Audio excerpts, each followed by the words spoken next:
look at that. We let troublemakers in. Biggest one sitting right there. Stripes on like he should be.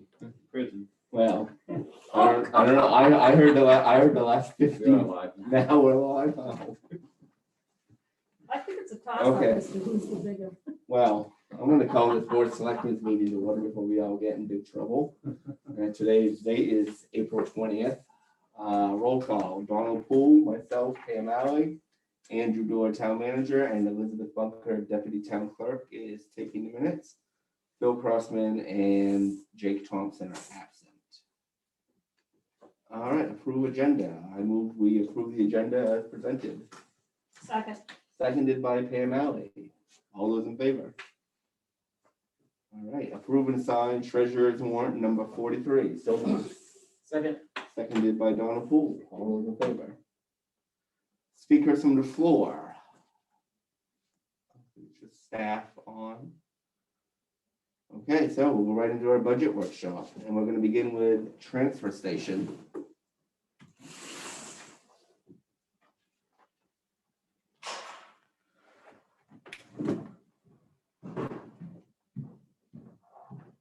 And let the record show that Jake Thompson has it on.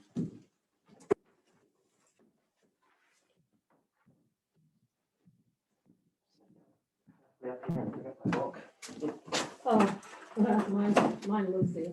I just left the head off my idea. Okay. Just jumping in, we can't see that we're live on Facebook, so I don't know if that's intentional or, They've changed their. Okay. Okay, sorry. Yep, thank you. Are we broadcasting live for people that? We are recorded, and I'll put it up as soon as the meeting's over on the Facebook page. So it's being recorded right now to our cloud, and then we'll put it up like we do with the YouTube channel afterwards. That is, I feel, did we not have a problem a couple months ago where we couldn't go live? That was an internet problem. Right, but I feel We like, had the Zoom meeting if anyone wanted to speak, right? and it's all been, I want to make sure we're not. Okay. Not that I'm aware of. All right, hey, I just, okay, sorry. Let me make sure we're kosher here. So are there any questions getting back to the transfer station on the goals that they had set out for accomplishing?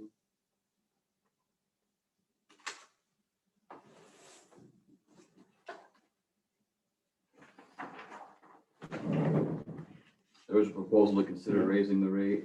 Well, I see that. I wonder if even numbers would be easier for everybody involved. Instead of the $2.50, just do $3 and call it good, you know. I mean, it's not a big deal, but it's just in general, if you can do a round number, why not? Yeah, I don't know, is that a big enough increase? I feel like we should do like 4 and 2. For trash Fire bag. bag, small bags, and then demo should go up as well. Demo is proposed to go to $4. Yeah, I was thinking 6, but that's just me. Do we need to? We're going to have to probably go up more. This proposal was written before we had our discussion about some major investments in the transfer station, obviously. Yeah, So we'll have to revisit rates anyway, sooner rather than later. I would think Tonight's not the night we're going to vote on increasing rates. we're gonna have to do that probably before the summer season. Yeah, I would. Yeah, You want to do it before you get to the real volume. right. Okay.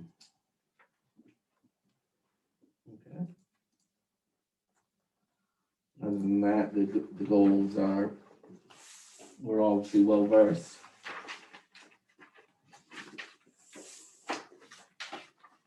So on the summary page there, you can see the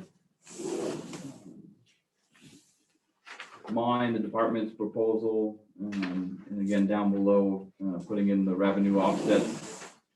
You know, with this one, we aim to try and collect 200,000 this year. If we raise the rates, obviously that number would go up. I can try and run some numbers based on really rough averages. We still don't know what the average bag thrown into ours weighs, so it's kind of, you can do it just generally on average, which is about 20 to 25 pounds per bag is like general trash audit numbers. That's for a big bag, not a white bag, I assume. what would be a bigger bag, yeah. So if you get 25 pounds in one of those white bags, you're doing a lot better than I am. A lot of there. I don't think it could support. So if we take the total number of tons taken over each year and assume everyone's putting everything into a bag, we can kind of get a rough idea, really rough idea. Mhm. You know, what's per bag, and that's the best way I've come up with to be able to do that. And we got actual data for the last 2 years now in the QuickBooks software, where we can really look and break it down by, What is the total tons for solid waste?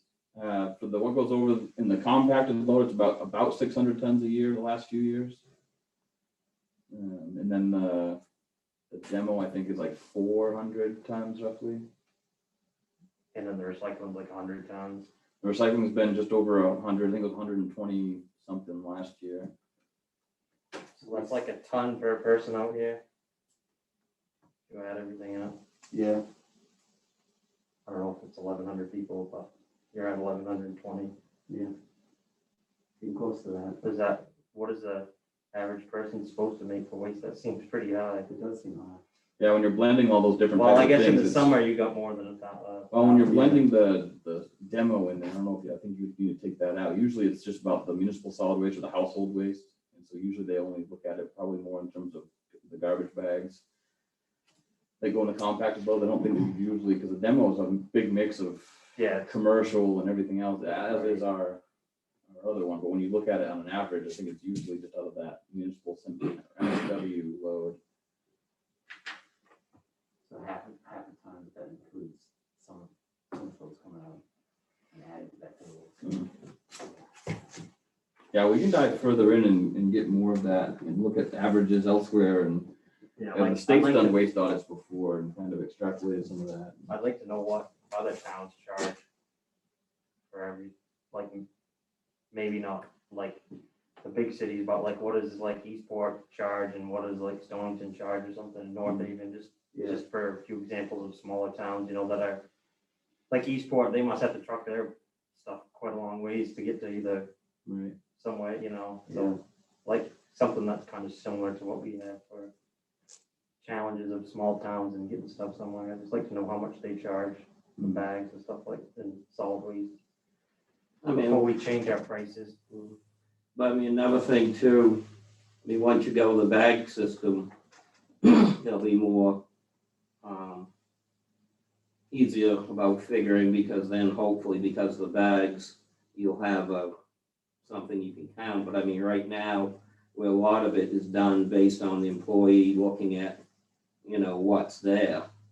It'd be interested to know if these other towns, you know, are similar, or if they have bag system or scales, or, you know, I mean, that's part of your problem about figuring out what to charge. I mean, you can put any amount, you know, about charging per bag, but, you know, if it's kind of loosey-goosey and looking at the back of the pickup truck and saying, oh, that must be whatever, you know, I mean, that's part of the problem when you try to make decisions on this, that, Just you know. estimate. Mm. Yeah, I think going to a bag system would be much more profitable for the town. yeah.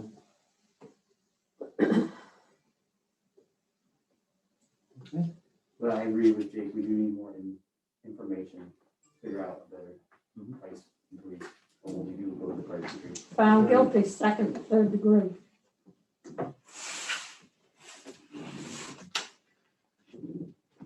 Just everybody to-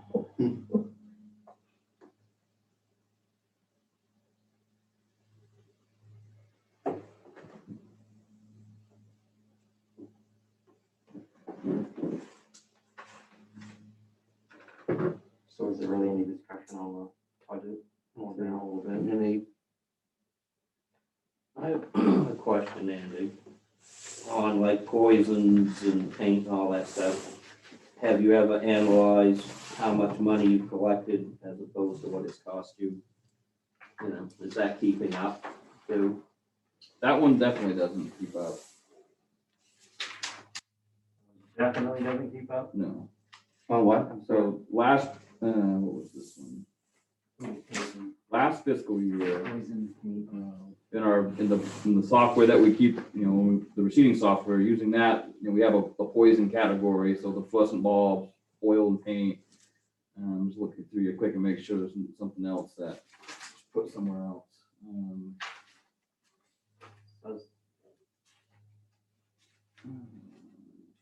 So this is how much we took in, 3,942. Yeah, and then you gotta add in the special waste is what the, in the special waste category also includes the universal, some of the universal waste, the batteries and the e-waste stuff, that's also included in there. So between the two of them, if I'm getting it right, 39 and 1,100, so you're about $5,000 collected from what we consider special waste in the budget.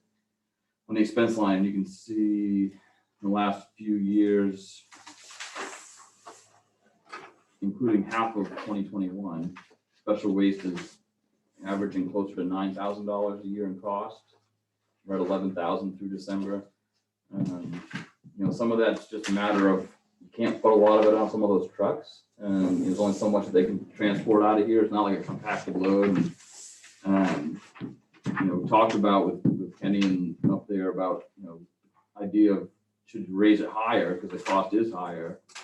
Then of course the concern probably more rightfully is what do people do if it becomes unaffordable to bring up their paint and their oil and the other stuff? And should that be something that we just be thinking about when we are looking at the prices? It covers a pretty wide range of material. We don't break it down into great detail. It's just the bulbs and then the oil and paint. We can try and at least look at others and see what others are charging. I mean, we know our additional costs others wouldn't have, of course, is the boat. It is a very high fixed cost. Those trucks come over, you're probably talking $120, $100 anyways, $120 probably as a fixed cost just to get the truck to come here, not counting the driver's time. So right out of the gate, you got to at least cover that, plus the cost wherever they take it to dispose of the tip, if you will, if they take it to. So we can look closer at that, but no, it doesn't cover revenues collected for special waste. Don't cover the expenses for special waste. I don't know if they ever have. What would happen? I mean, if we raised it, where what people throwing it in the general waste or the demo or just anywhere? Not bringing it up at all. Yeah. One year I was with the kids picking up trash, and that was my location, was from the dump down to past Poor Farm. And I found 4 bulbs somebody had actually carried into the woods and left in the woods. Wow. So people don't want to pay for it. They'll chuck it overboard or take it in the woods and leave it, or.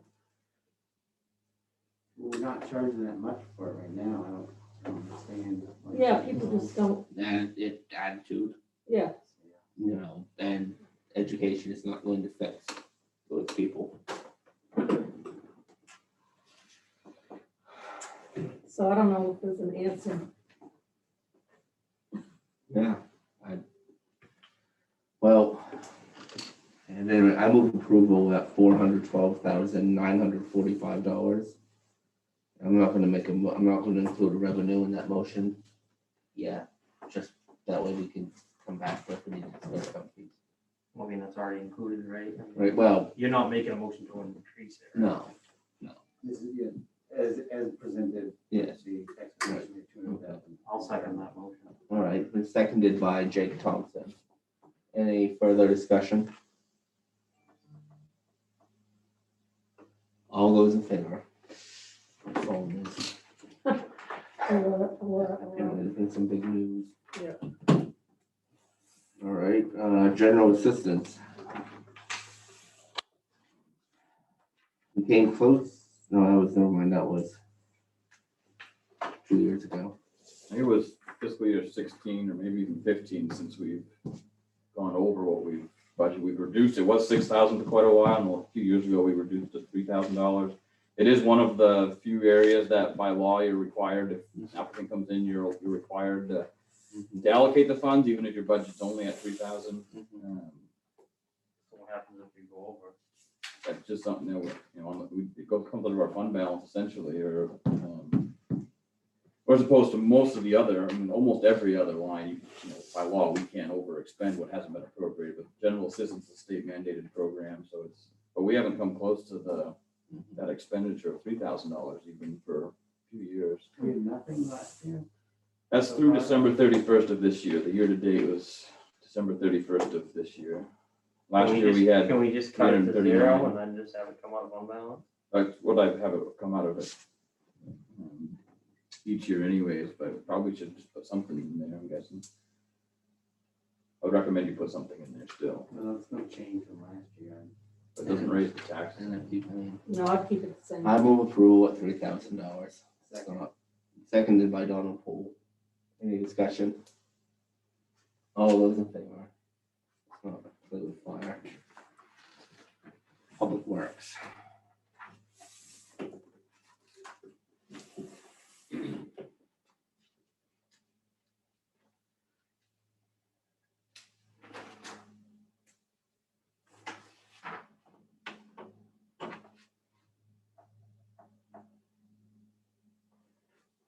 Any questions in revisiting those rules?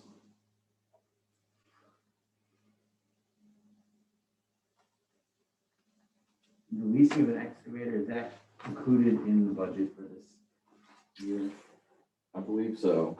You know, more of like a rental of one, you know, for a short period of time for the year. Yeah.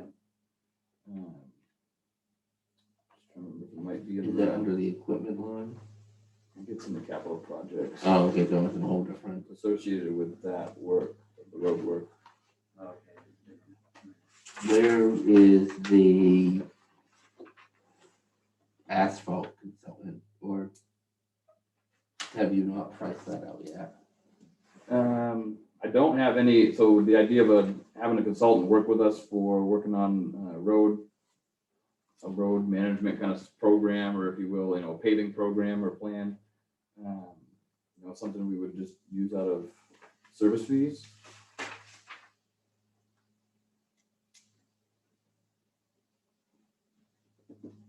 We're just hiring someone to do that. Yeah. So it would just be part of the bond, like, No, it'd be just part of the operating budget for next year.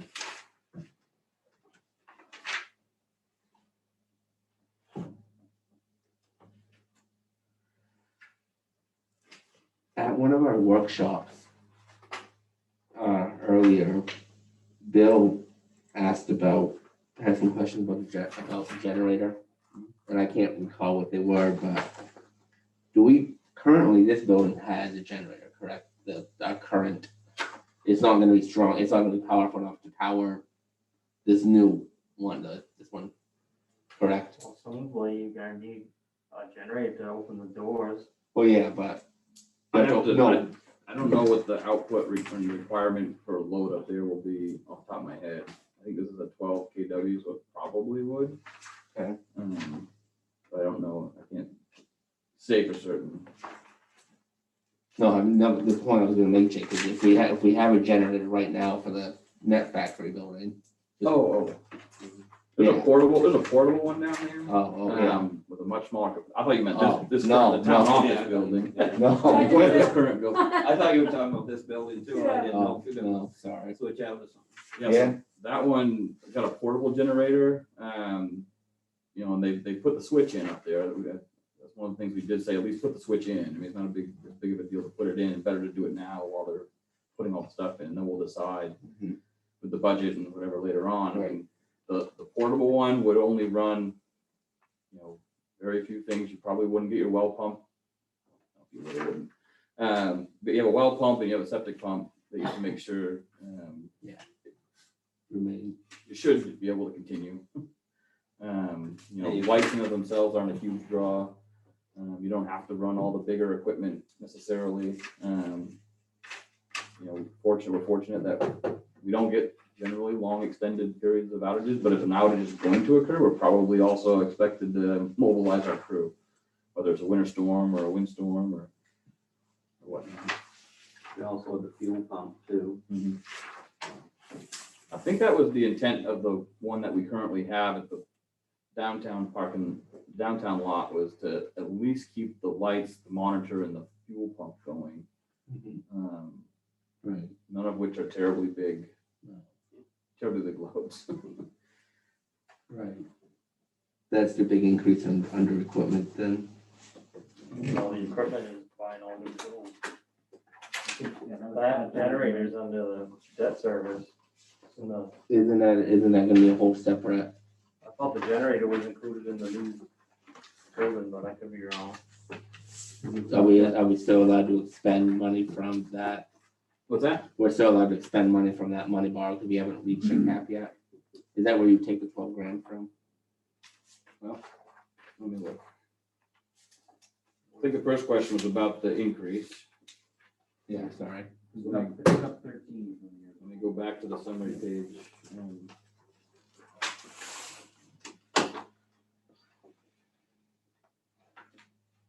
So the increase, I noted $13,000 increase in the equipment line and noted it as equipment rental. So the idea of renting a sweeper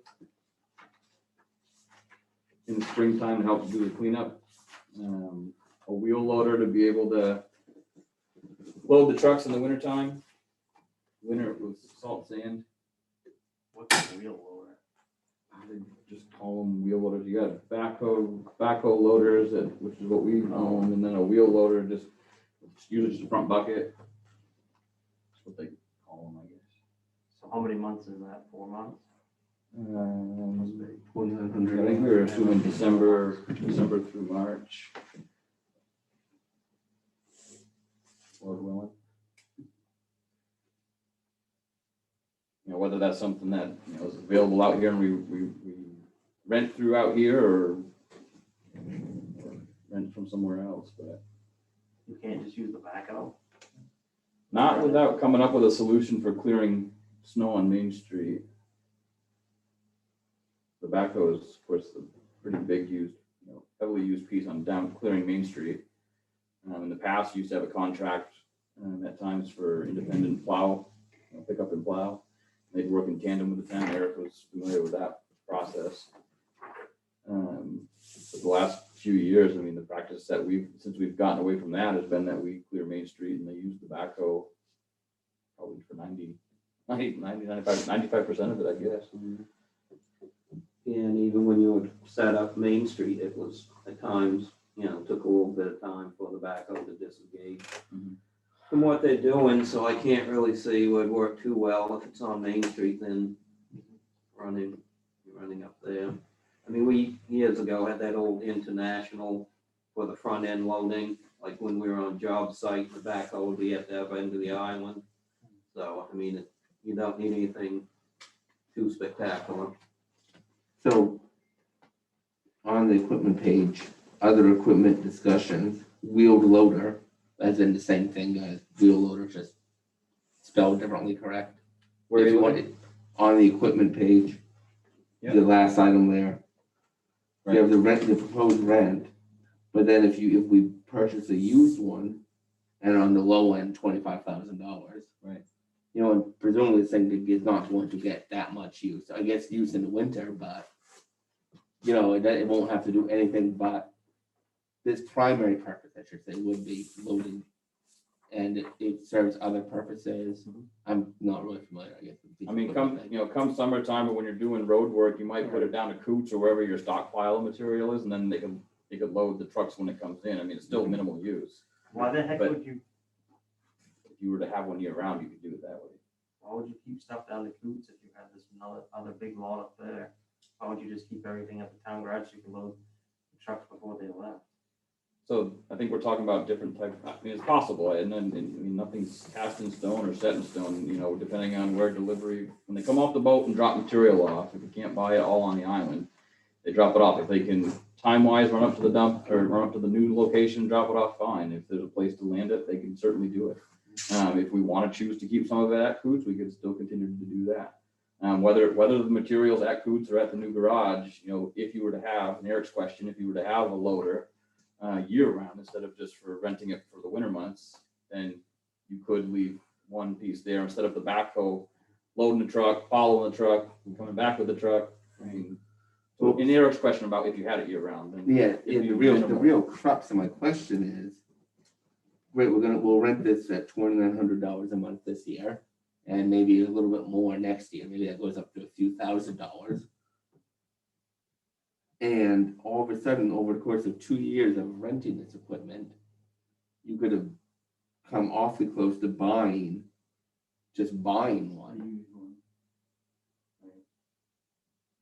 I mean, I can't believe I'm ever suggesting to, increase the budget item, but it just seems like, yeah, in the very short term, you save money, but within 2 or 3 years, you could have just bought one. But then we have another piece of equipment that has to be serviced and maintained. It's true. But, And, once again, it Maybe we depends could what have they're Jake look doing. into seeing how much a good used one does cost. that might be a good, I mean, I have to admit, like, I can't even picture what this piece of equipment looks like. I'm assuming it looks like a backhoe, but we're just with a front end thing on it. Yeah. Oh. we'll go back on. They usually have Thing like to scoop it up and dump it Yeah, in. right. That's what I'm One of the picturing. buckets that can go like, More yeah. of a house Tucker has Yeah. one. Okay, yeah. I'll stop over to Marina Millions after this and play trucks with Tucker. Maybe he can rent his out.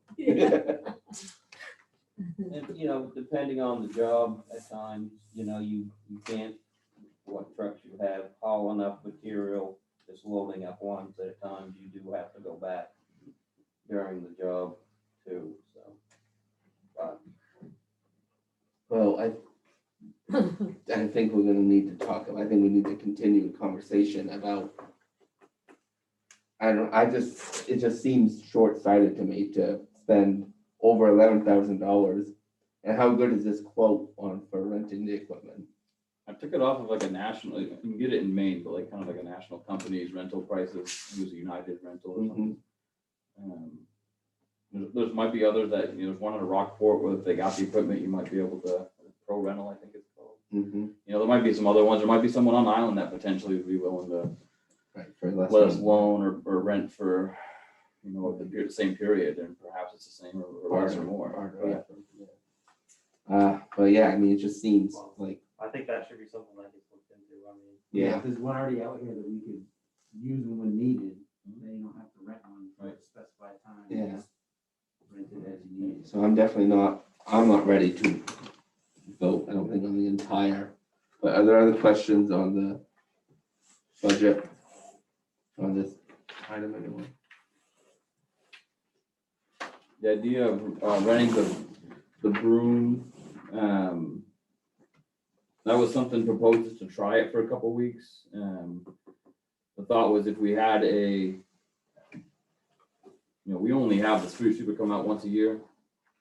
The thought was perhaps there's something we could rent as needed, for a period of time at a lower cost than having that machine come out every year. So I think next year we start to realize that again, that cost of that service.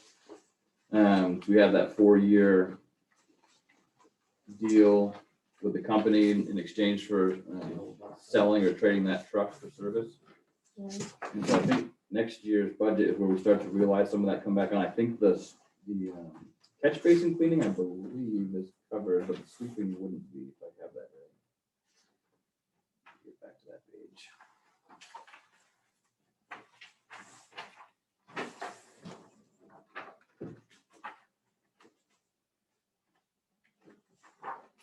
Yeah, so the catch basin cleaning comes back full, and I think the sweeping, when they come in the fall, that they had.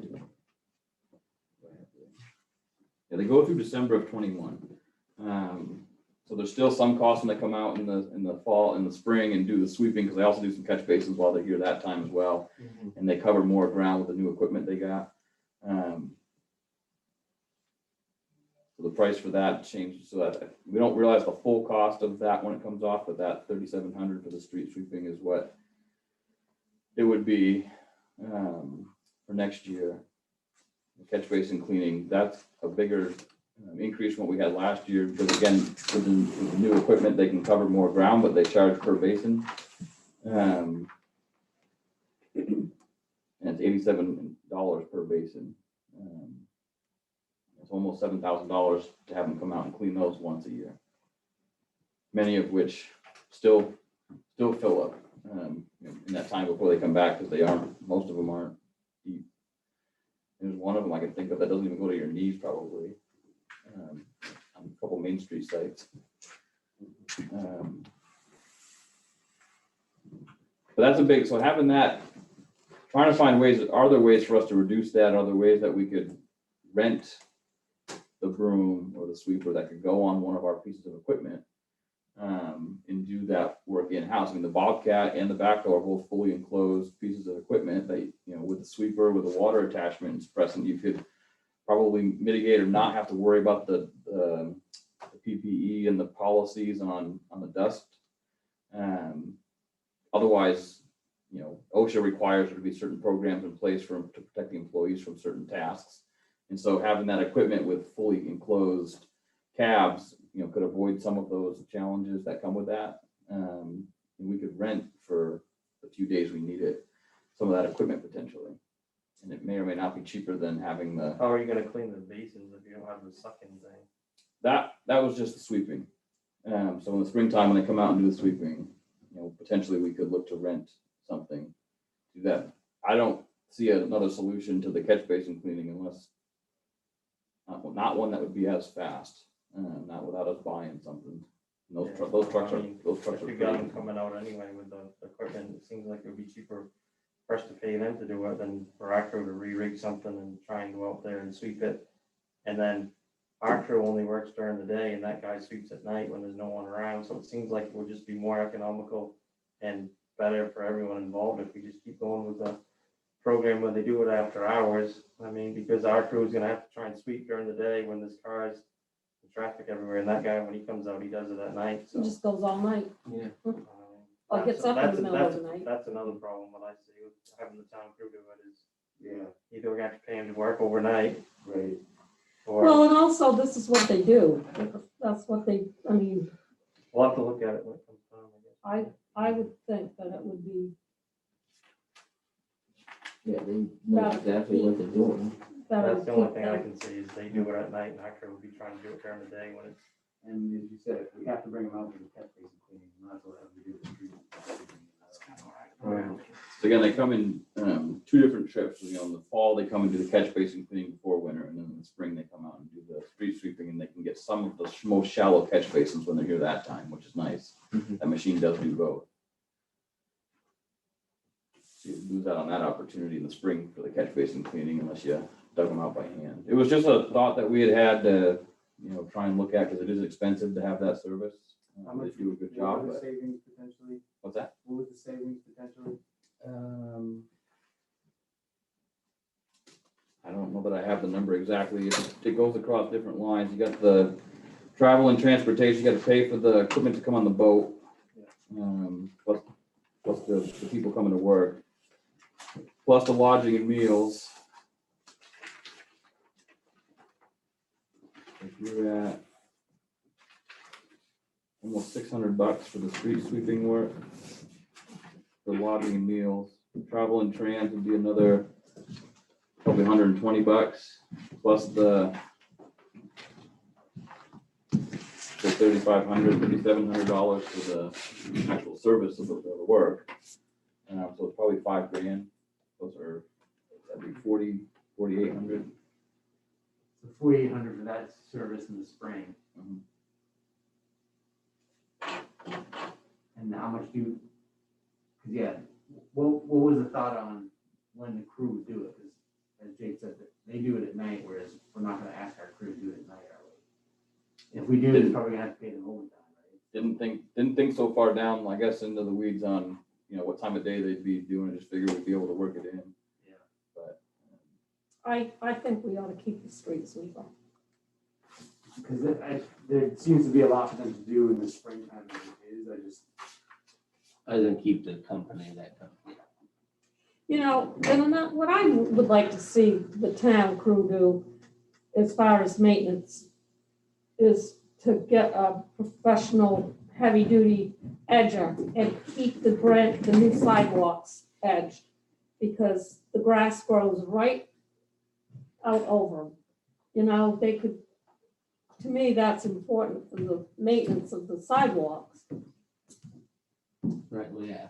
I mean, I would think the street sweeping, there's no comparison, but I'm just saying, that to me should be, we should keep the company that does that because that's what they do.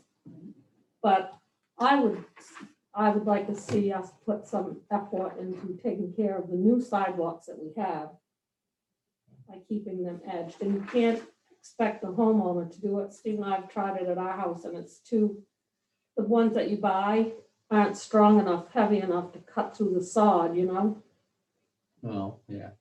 I'm not sure I do. The I mean, edge, The Are- edges, they're like wheels, it's like a weed whacker, only it goes this Right. way instead of that way, but it's not a weed whacker. I remember doing it, when I grew up with sidewalks and doing it, with just the wheel cutter, and it did seem to work. I guess it's worth a discussion of, is that, if that's something you want to see the town crew do, certainly we could talk about it. And, speaking of time, I mean, that probably would take up more time than the street sweeping. No, I mean, you wouldn't have to do it all at once, but just, I'm just thinking of our new sidewalks, they're getting grown, the grass is coming out and they're gonna grow in, and that's gonna be, they'll be this wide again.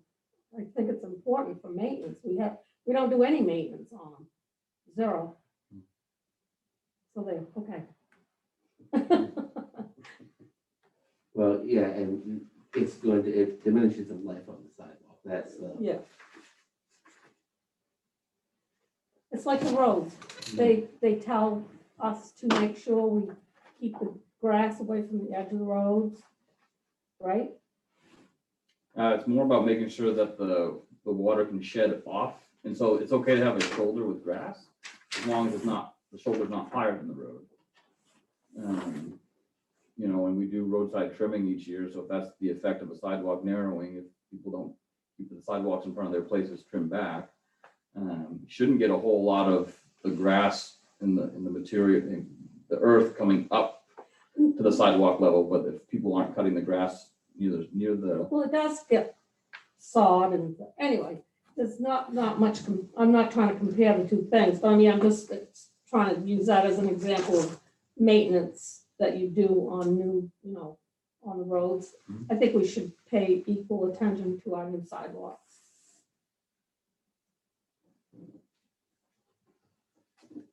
any other lines anyone wants to go over?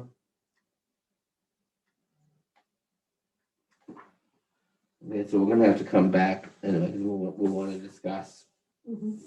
this wheel loader, correct? Oh, that was more of a future thing. What's that, Jake? I think it is included in this year. No, it is. No, but yeah, but I mean, Do we want to try 1 year renting it to see how well it works? And then we decide to buy it? That was our proposal. Okay, To try it for a year and see if that's what we need. oh, Yeah, I think. okay, and then we Not can opposed to research yeah. like how much one costs, or maybe there is someone out here that'll rent us one for less than we're thinking though. Right. I mean, I think we should probably go with it for this year, but if it continues to be something that we need, we should definitely look into purchasing one or, This will give us a year for our crew to become familiar with the equipment. and Right. Yeah, I mean, no one really knows it's gonna be a new facility, new everything, so I mean, right, we gotta figure out how things work. okay. We did try to think about and even consider the backhoe at the transfer station. Granted, it gets it gets a lot of use, perhaps more than some people might think, but that's the only other thought that we had. We do have 2 backhoes. Is there a possibility somehow when the plowing is happening that we can shift it over? But there's definitely times during the day that the transfer station and its operation would need it. If a truck's coming and needs to load, they need to utilize that for part of that. On days they happen to burn. I mean, there might be some opportunity there to look at that as a possibility, but we can continue to try and figure out the best way to utilize what we do have, so we might not have to. It was a hard one to guarantee and assume that we just would have the ability to always use that during a snowstorm. Mm. Anytime the trucks needed to be loaded. I know in the past it's been a challenge of, whether the machine was, because it's the one that's aged, more aged than Public Works has, so does it always start? Are the tires always full of air and inflated? And so sometimes it presents its own challenges to assume that it's always available and ready to go. We did talk about Yeah, I mean, you can see Kenny about saving money, things that you'd need about going on the road and doing that he didn't need. He didn't prioritize that, spend the money and fix it. So, good enough to get from that building to the wood pile to the demo. But, it was really up to snuff for us to use it. We used it once and a tire fell off and cost $1,200, so we just tried it once. So, Okay, so we didn't we haven't made any changes, correct? I can lower the equipment line a little bit by not looking to rent the broom. Oh, yeah. The idea with the snow blower was to have something that was, again, utilizing equipment we already have. Is that something you could get on the skid steer during bigger snowstorms and bring that down? The challenge with that, of course, is the sidewalk widths. That skid steer won't fit on a lot of the sidewalks, but the snow blower we have for the tractor, I mean, we've all but mostly given up on this snow blower that tractor came with, and they seem to get a lot more cover a lot more efficient just to use the V plow that they had made up, that Chris made up for them on that front bucket of that little tractor. Just that snow blower and the snow we usually get once it freezes, I mean, it wasn't heavy enough or built well enough to handle the ice. Might work well for driveways and nice fluffy snow inland, but hasn't held up as much as we expected to here. So that was roughly the cost to rent something that was more commercial grade that would fit on the skid steer. So which sidewalks will it actually fit on? The 4-foot ones will be close. It'll get through most of Main Street. That was the thought, was to try and potentially use that and try it to see if that was something that could work for Main Street as a potential to forego a wheeled loader potentially. Or at least you could kind of time it. If you get a real big storm, you're gonna have to bring backhoe and probably someone else's loader in. But in a winter like last year, you probably could have done something a little So bit. this is an either or thing, either we need to rent the wheel loader or the snow blower? I don't know that I see it for next year as an either or thing. I think next year we were trying to figure out what would work best. So we put them both in there to consider before committing to anything substantial and purchasing anything. We thought perhaps trying to rent and look at the ability to rent either or both of those things to try for a winter. So the snow blower would go in front of the Bobcat, is that what you're saying? Mhm. When you say skid steer, that's what you mean, right? Yeah.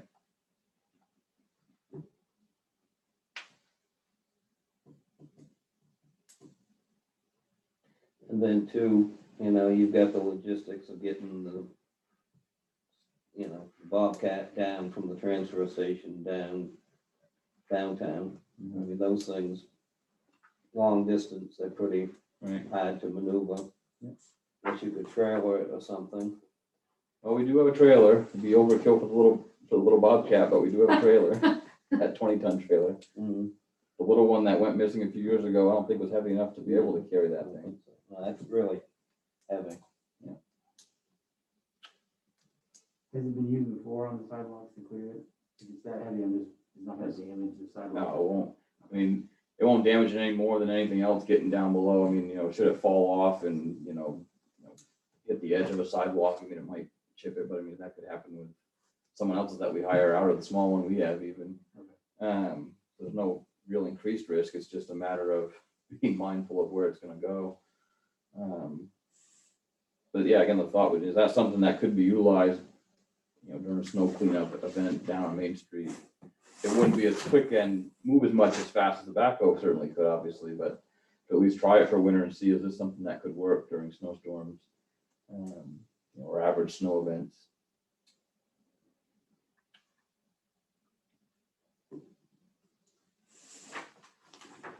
Seems like having that thing sitting around for $1,100 a month for use, maybe once or twice. I'm sure if we rent it, we won't need it, but if we didn't have it, then we'll have 200 feet of snow.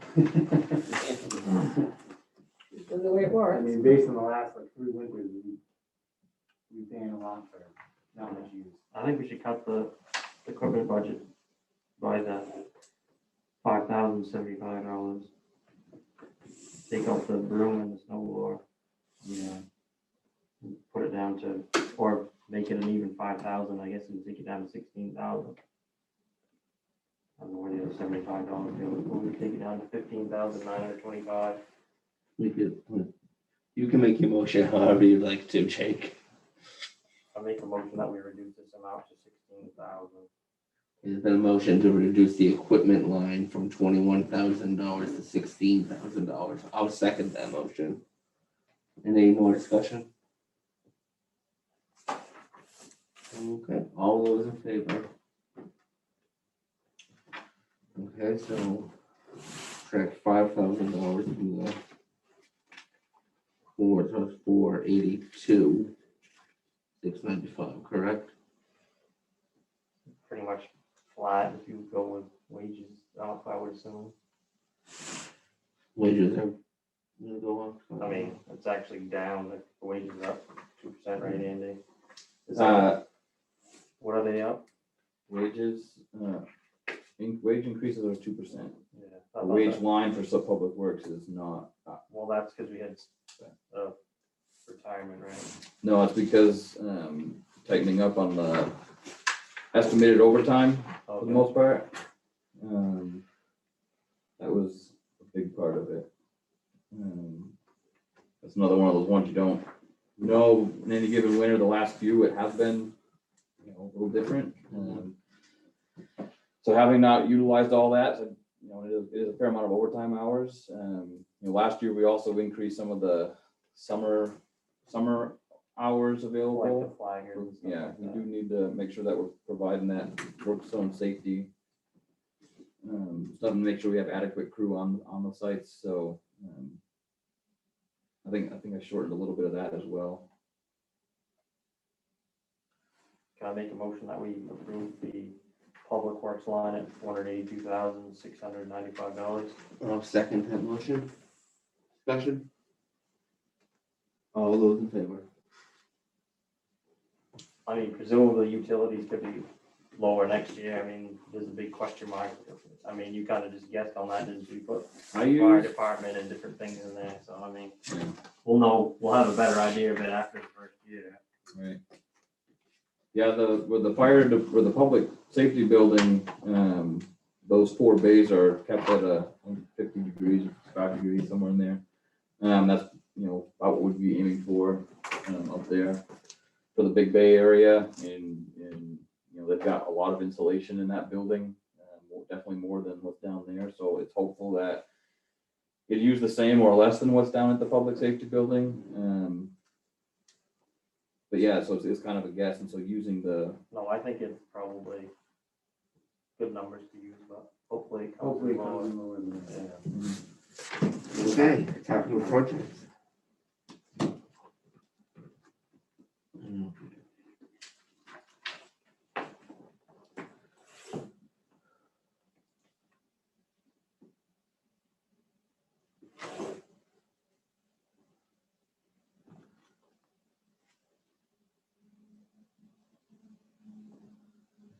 so an increase there of 49,000 on the road repair line. Some of that goes to the idea of renting an excavator, during a few months of the year, to know that we have one available to us to use. Doesn't mean we don't continue to sub out and hire anyone else to do any of the work, but there are certain times of the year where that hasn't been available all the time, and to work on the schedule we need during the time of year when the weather's a certain way. Saw that as something to consider, think about, to be able to keep that work going. So is this guardrail installation, is that something that you're hiring out, I assume? We are hiring out guardrail installation.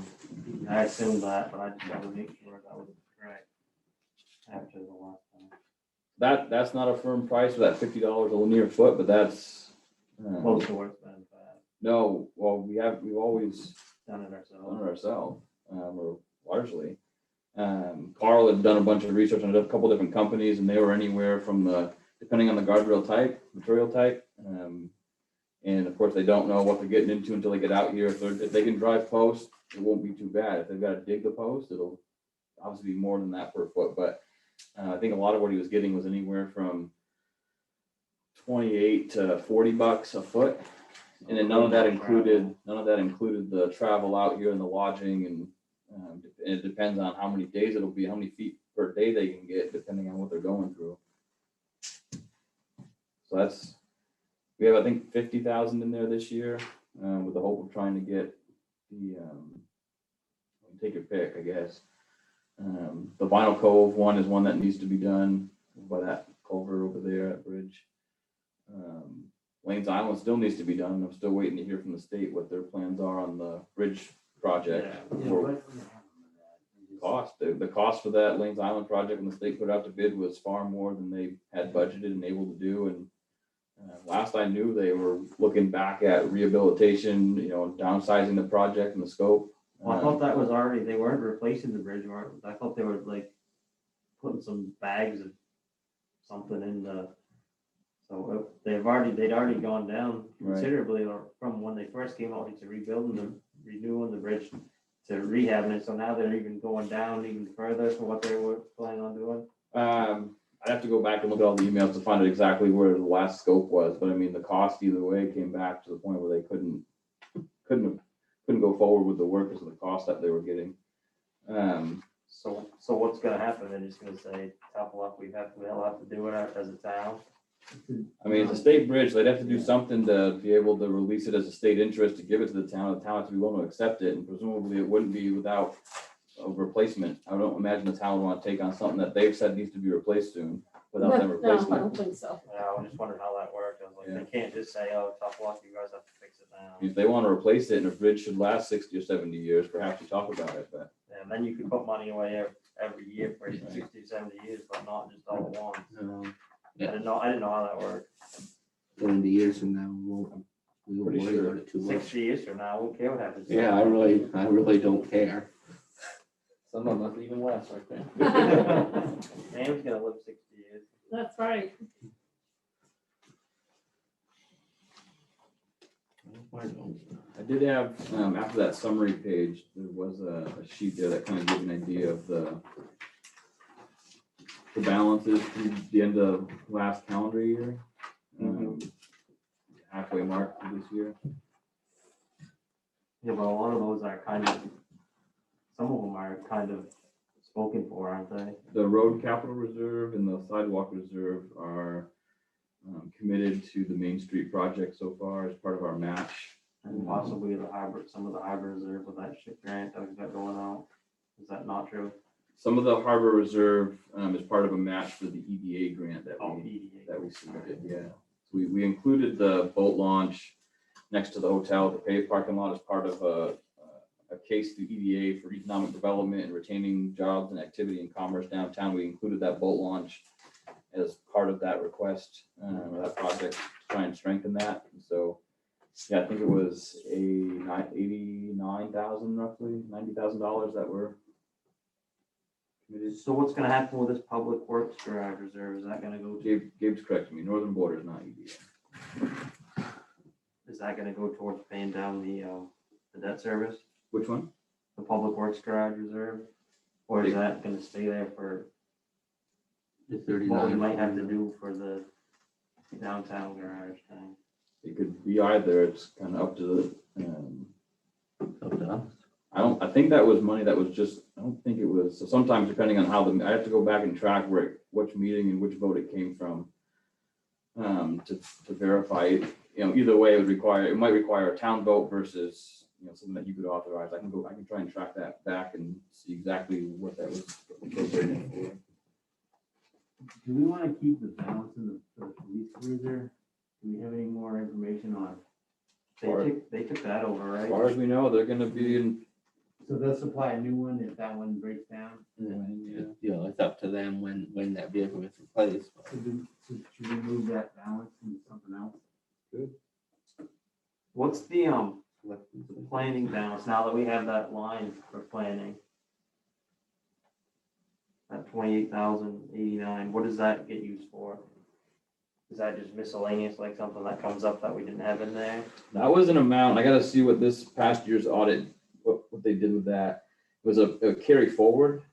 When we had a few years, quite 4 years, 3 years back now, we had a lot of money that wasn't spent from that planning on, we hired a consultant. So that money was carried forward because the downtown project was still going on. We hired a different set of, it was Gabe and George the next year. And so we used, that was a remainder of the year before that. So they, on the books, is it carried forward because the money was approved for that purpose and it was still happening. So we just carried it forward and were able to utilize that for that following year. It still carries forward through the fiscal year audit for ending 2019. So they're still apparently finalizing the audit ending June 2020. So that might end up rolling back into the fund balance where if it hadn't been fully used. It was only earmarked specifically for that project, for some of that. So I can find out from them when they get that. Well, I was just thinking, didn't we cut roughly that amount out of the, wasn't there something in the planning budget that we wanted done that we cut? Was it the sea level, what's that called with the waves and the. The Lomar, the And floodplain. didn't we cut roughly that much money out of that amount? That was a $15,000. But because you got the thing for the what's it, is it Vinyl Cove or, the boondoggle, you had that, and actually we cut that 15,000. Is that something that could be used to reinstate that, or is that something that? Again, I'll have to confirm with the auditor would allow it to happen because it was appropriated by the voters for a particular purpose, and Okay. it would likely go too far away from the intended purpose, which is the downtown master plan.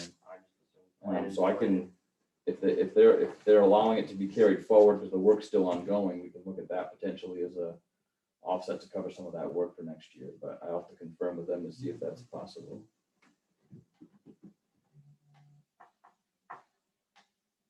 I mean, you asked about the 15,000 police crew, so what do we have to get the town to approve us to put it back in the fund balance, or?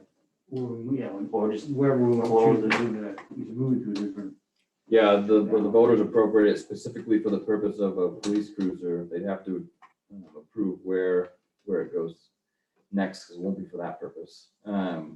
Whether you choose to split it and put it in the fire and EMS equipment reserves, or go back to fund balance, or go to a completely different purpose altogether, that's $15,000 that could be appropriate.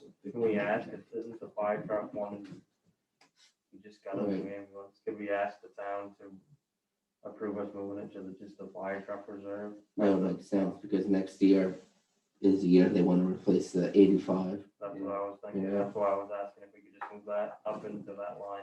That would be the best. That's That'd have exactly to be most. another warrant item, wouldn't it? Yep, it'll be a whole other warrant idea. I think do we have to make a motion for that, or? If that's the intent of the board, whether you motion for it, I mean, you have to finally, do a final approval Yeah. of the warrant. It'll be Okay, if well, they'll can you just add that as one of the warrants? yeah, moving To that. go to all have the 15,000 go to the fire equipment. Yeah, That I was seems gonna like a suggest fire we reserve. set up a fund for the line for the remapping of the flood zones, but I think that makes more sense when you get into the fire truck. I was hoping we could use that planning budget for that.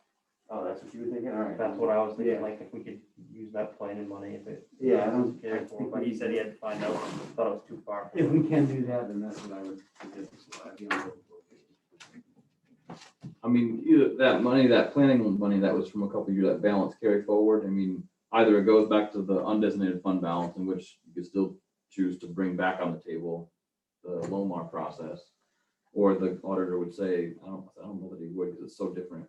Or he could say, it would be available to use for that. Yeah, Um, either way we should. But either way, it's something, if that's the intent. It's technically gonna help out downtown. It could help allow us, yeah. It could be additional, potentially, perhaps additional match for the Main Street stuff, or additional planning fees, or professional service fees for the Main Street project. I mean, so, there's certainly other things that need to happen for the Main Street project, that downtown master plan piece. But I can confirm either way with him to give you guys a sense of where it could go. Is that the Lomar project, is that included in the budget anywhere this year, or? It was proposed, and through the process, review of the professional service fees, more towards the front. it was taken out. Because everything else was so much higher. There were a couple of things, the quotes, work orders that came in for some of the other work that the boards identified wanting to do, the High Street sidewalk, It's in the legal services one, the High Street sidewalk, as well as the North Haven Road Vinyl Cove flooding. Those, I had put as a placeholder 10,000 for each. And the work order quotes came back a bit higher. actually. It was like 29,000 and 15,000. But the estimate here is just for Main Street, not for the full island. Right. Yeah, the full island, and I didn't update that number, the full island review is likely pushing 75,000 or more. 75 to 100 was last estimate. So you get a comp lot more funding than that. Yeah. I still think if we move forward, that we should look into the whole island, but if we've taken it out of this year's budget, We took it up because of the other things were Yeah. so much more that we figured the High Street sidewalk and the, is it called Vinyl Cove? Yeah. Yeah. Those things that came in so much higher, that we Yeah. just cut that out for this year. no, that makes sense.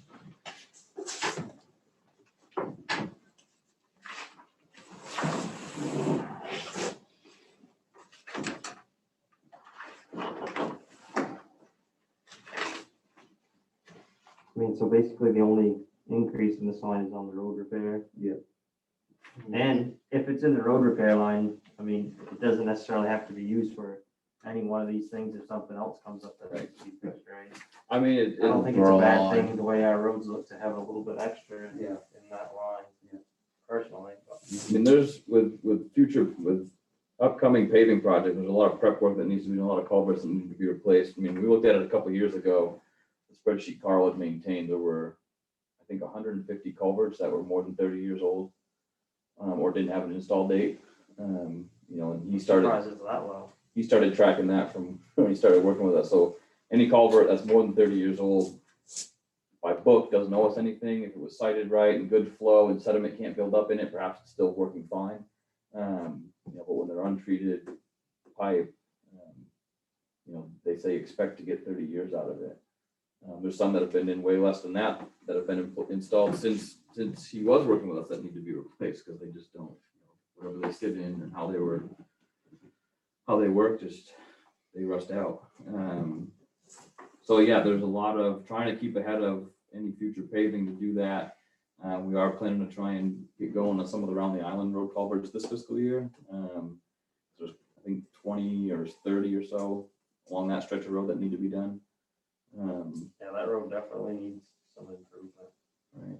I don't know if there's any sidewalks on these side streets or these streets up here, but, you know, on top of the hill here, but I mean, those streets are getting pretty bad. The one coming up into the town office and then the ones on top of Skin Hill, those paved roads those must be the next ones on the list to get down, aren't they? It seems like Yeah, those are Mountain- pretty bad. Mountain Street and Is that Mountain Street right up here at the top? the one that goes, that one was just done a few years ago and then. Did that after Standpipe- we, did the, pipe replacement.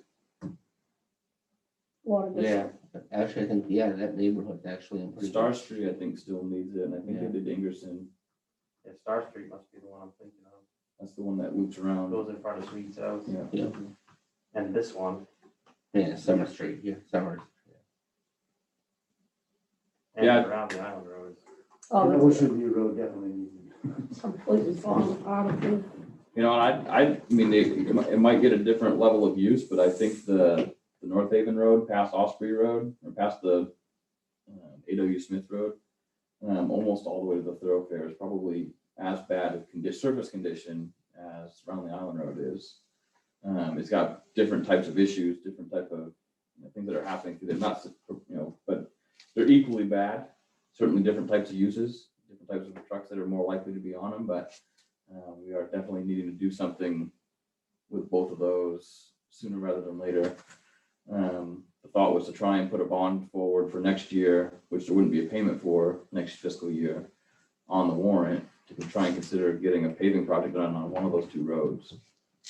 I mean, Neither of those roads is state aid, we're not gonna get any assistance from the state. there's no sense to do those roads until there's some kind of a base put under. I mean, that one from the Coke bottle to the dump, it needs more work than just put some pavement on top, because it's Right. just gonna fall apart again, so. Right. Yeah, I it's mean, have to and the reclaim same a as lot, the most of it, I North would say. Haven Road, I mean, we pave them and then like 2 years later, they're crappy because we don't do the work underneath. There's no sense to put, You know, if we're gonna not do the work underneath, we might as well turn them back into dirt roads. Yeah. right. Yeah, That's all I'd say. and I think Raleigh Island Road is by far, right from beginning to end, worse than any section of the North Haven Road, like anywhere. It gets more use, I would think. And it also gets much more use. I mean, it serves the whole town. Yeah. Yeah, You got the dump, you got the airport and Right. everything, so. yeah, I think that would be the top of the list of priorities. But Jake's right, we have to do all the Yeah. prep work Right. before. It's what, and that's what we've been doing now for several years, doing ditching and culvert replacements and, But do we have to go the extra mile and rip up what's there? We have to, okay. oh yeah, around the other road is at the point of, you know, you need to Not get the back there. whole- Yeah, The whole road. more than not. No, yeah, you're right, from like Sparrows up until like the airport probably isn't too bad, but No, there's definitely that hill, that There's- rise going, One by Julie, that rise Peterson's needs to my be reclaimed. right, but it's not the entire, you know, you can go from Coke Bottle to the airport on that half end, much more of that road needs to. I think so yeah, we have road surface software that we need to do an update this spring to get a better sense of how it's changed, what the condition is, show it to you and the community, to show what the surface condition is and what it calls for, and by the way the program looks at it. But, you know, there's more sections than not, and if you're gonna have to do a full depth reclamation anyways on more than more than it, you might as well do the whole thing and get a good even Yeah. work. I mean, the cost to do, I don't know what the cost for full depth reclamation is, you know, but just putting a surface down on roughly a 20-foot wide road, 2 inches thick, just that surface work, no prep. I mean, that's between $200,000 and $250,000 a mile. That's about a 3-mile road, You mean just to reclaim it? just to put a surface on it. You gotta add full depth reclamation and adding of material and all the culvert work. I mean, we're gonna be able to do a lot of the culvert work before a bond question. But when you look at the pavement, the prep, the reclamation project, and then if you have to add base and build up a base in some places, I mean, it's probably $1 million project just for that road. And part of the problem is it used to only be tar as far as like Deborah Springs. yeah, And then Public Works, when we had our own paver, we paved that stretch from there to the dump.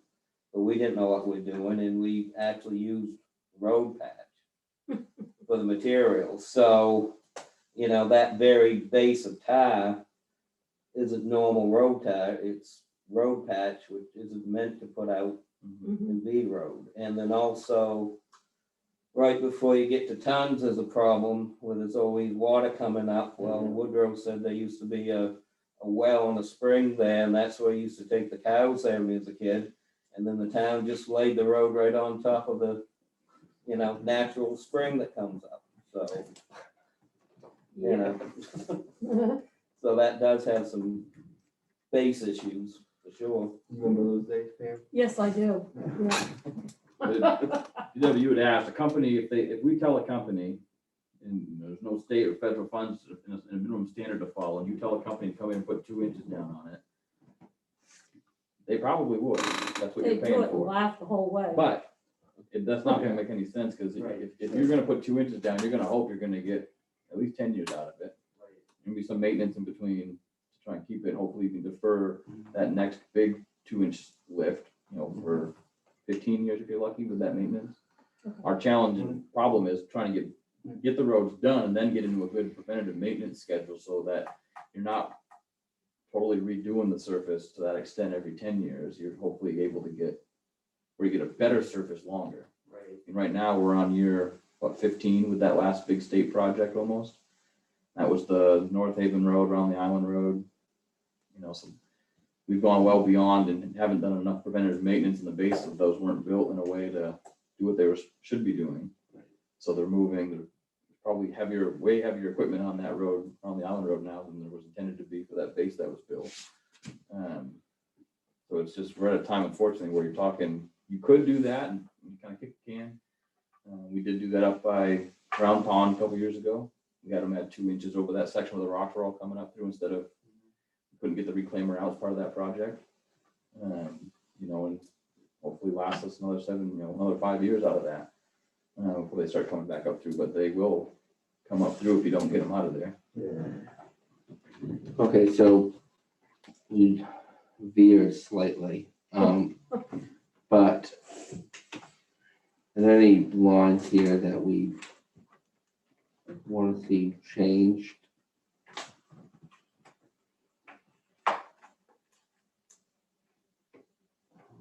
Okay, I move we approve the capital project budget at $480,000. Second. Seconded by Pam Ellie. Any further discussion? Final thoughts? Okay, all those in favor? Okay. Here we go. Cemeteries, it's 6:10 right now. How's everyone feeling? Because Andy is going to have a report as well about that rally next week. How many were we trying to get through? I Well, think we can probably get through the cemetery one at least, don't you? yeah, if we do, Five. there's 1, 2, 3, 4, 5 left. And remember, debt service and Knox County budget are what they are. What we could do though is, would you guys like to do planning? Because Gabe has been sitting there very patiently, giving me the stink eye, keeping her on here so long. Why don't we do planning? That way Gabe can have supper. Because I want supper myself. I'm tired. This time. It's one outside for the first time. Okay. The big change here was being the proposal to consider a full-time, the work product and what's being asked to be done and delivered is at a point where we talked about it last year and deferred it. In the last year, we haven't reduced any of the expectations to see things get done. So we're at a point where what Gabe put together and presented as the goals, a work product that I think was 39.5 hours or 39.75 hours on average per week for the year. So proposed just going to 40 hours a week and having it be a full-time position. She's also worked a few other numbers since the proposal. If you wanted to get into and see other potential options.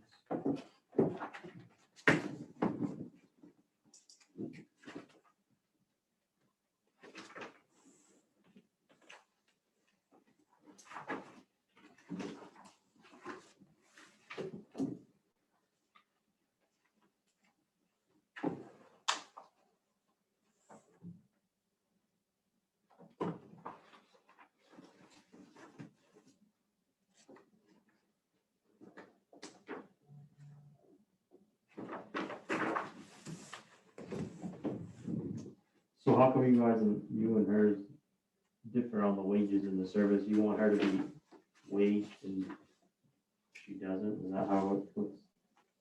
So initially, when it was submitted and when this was printed, she had presented it as an option for if it was contracted services for all that work listed. And then my column shows it as what it would look like if it was a full-time position, just to give you the side-by-side comparison.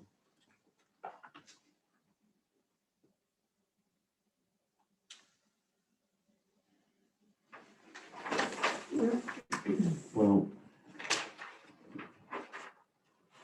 Gabe's, been excellent, very important part of some of the major projects that we've been working on. I do have concerns about adding another full-time employee, just because once they're added, difficult perhaps to eliminate the position. I don't know if anybody else shares those concerns. yeah, I mean, I mean, this is the only position that, in my mind, could pay for itself with the grant writing, what they get back, you know, to the town. I mean, Andy has so much on his plate, he doesn't have the time to go searching for all these grants that she's applied for. I mean, if she even gets a tenth of what she's applied for this year, it would pay for itself. I mean, but I don't know which way we should go, if we should make it the service fees line or the wage line. I mean, they're basically the same, so. Well, to that point, Jake, and you're right, you know, but, you know, in the next year or so, a lot of the projects that we've been talking about will have come to fruition. Down street, obviously. The ship grant, you know, we'll need some ship grant money, hopefully, if we can get it for some harbor improvements. And we'll have an answer on broadband, hopefully in the coming months, but whether or not we're going to pursue this option and grant writing for that.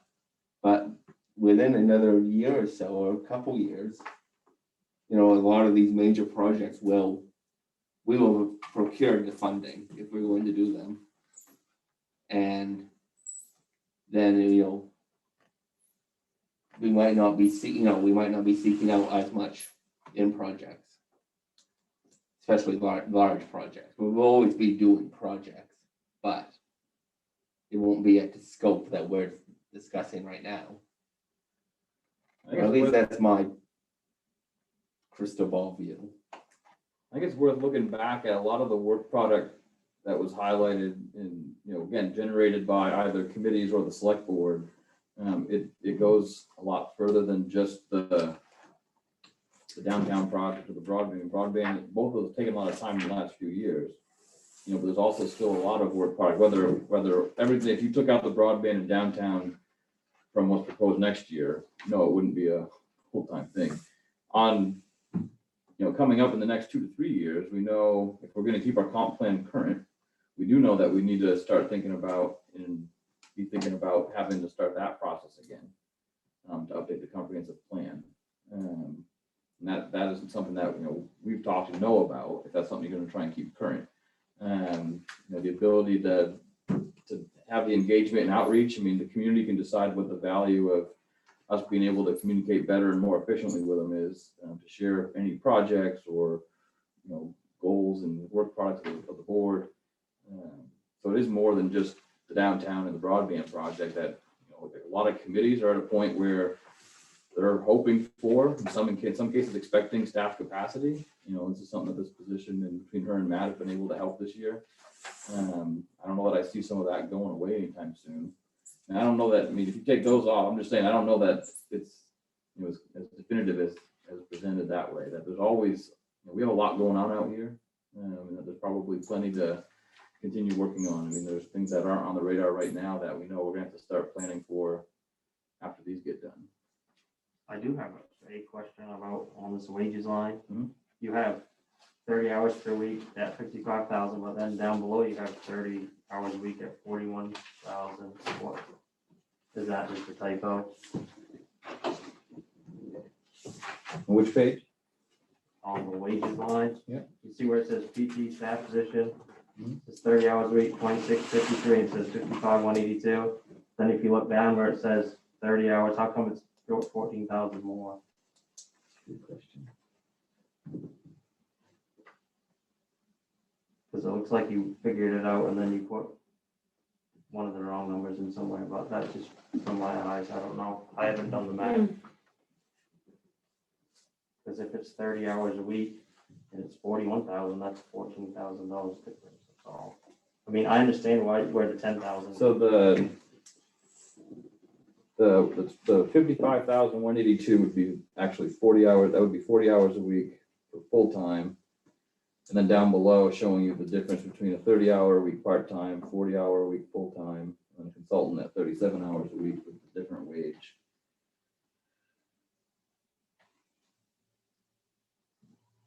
So I probably just didn't update it from last year's sheet, which would have been part-time, 30 hours. So that So it's should full-time. read, that should read Full-time.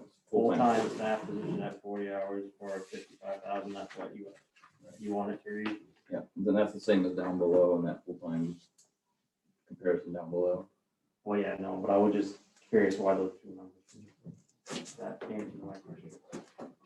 Well, yeah, it changed from part-time, to full-time. From up above, where you're talking, Jake. Yeah, no, I understand what he's talking about now. But anyway, I mean, so this year we funded it at 30 hours a week. That's what was budgeted, yes. There's been some other grant work and, things that have come in that have made it so she's working basically more or less full-time now, but again, a lot of that extra work was covered through the additional grants that were sought to help the broadband, help the sea level rise, and things that we didn't anticipate going into this year. COVID. The COVID stuff was another one that had more hours, and that Yeah. was grant funded to support that, yeah. When we were talking about the budget last year, or at least her budget, no. Yeah, all the. None of us were thinking about. All the support this. works, on the almost all that communication that's gone out has been fortunately through that role like she's in, this position serves. And yeah, the grant funds through the state of Maine have helped pay all that work and time that went into that. I don't think we are, or I don't feel that we are not, that it's not worth what the money is, but the fact that do we want to create another full-time position? I think that's the question. Well, I think to me, it is a full-time position. It is. You either pay a consultant or you pay a full-time. employee. Right, but I mean, do you want to create a new position? I would be in favor of that. That would be my recommendation. Right. She's done excellent work. I attended Saturday, and I think we're gonna need more support going forward. I know we have some big projects and hopefully they're coming to fruition, but we're gonna have other things that we're gonna need help on. And that, she's done very good work. Why would you not want to hire a good employee?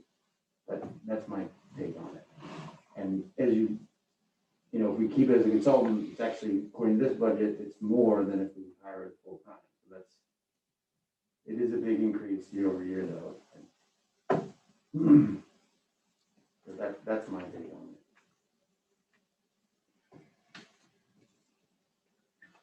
And that's where, again, looking back at the work, the goals and the proposed work product, it's not built off of things that, we just dreamt about.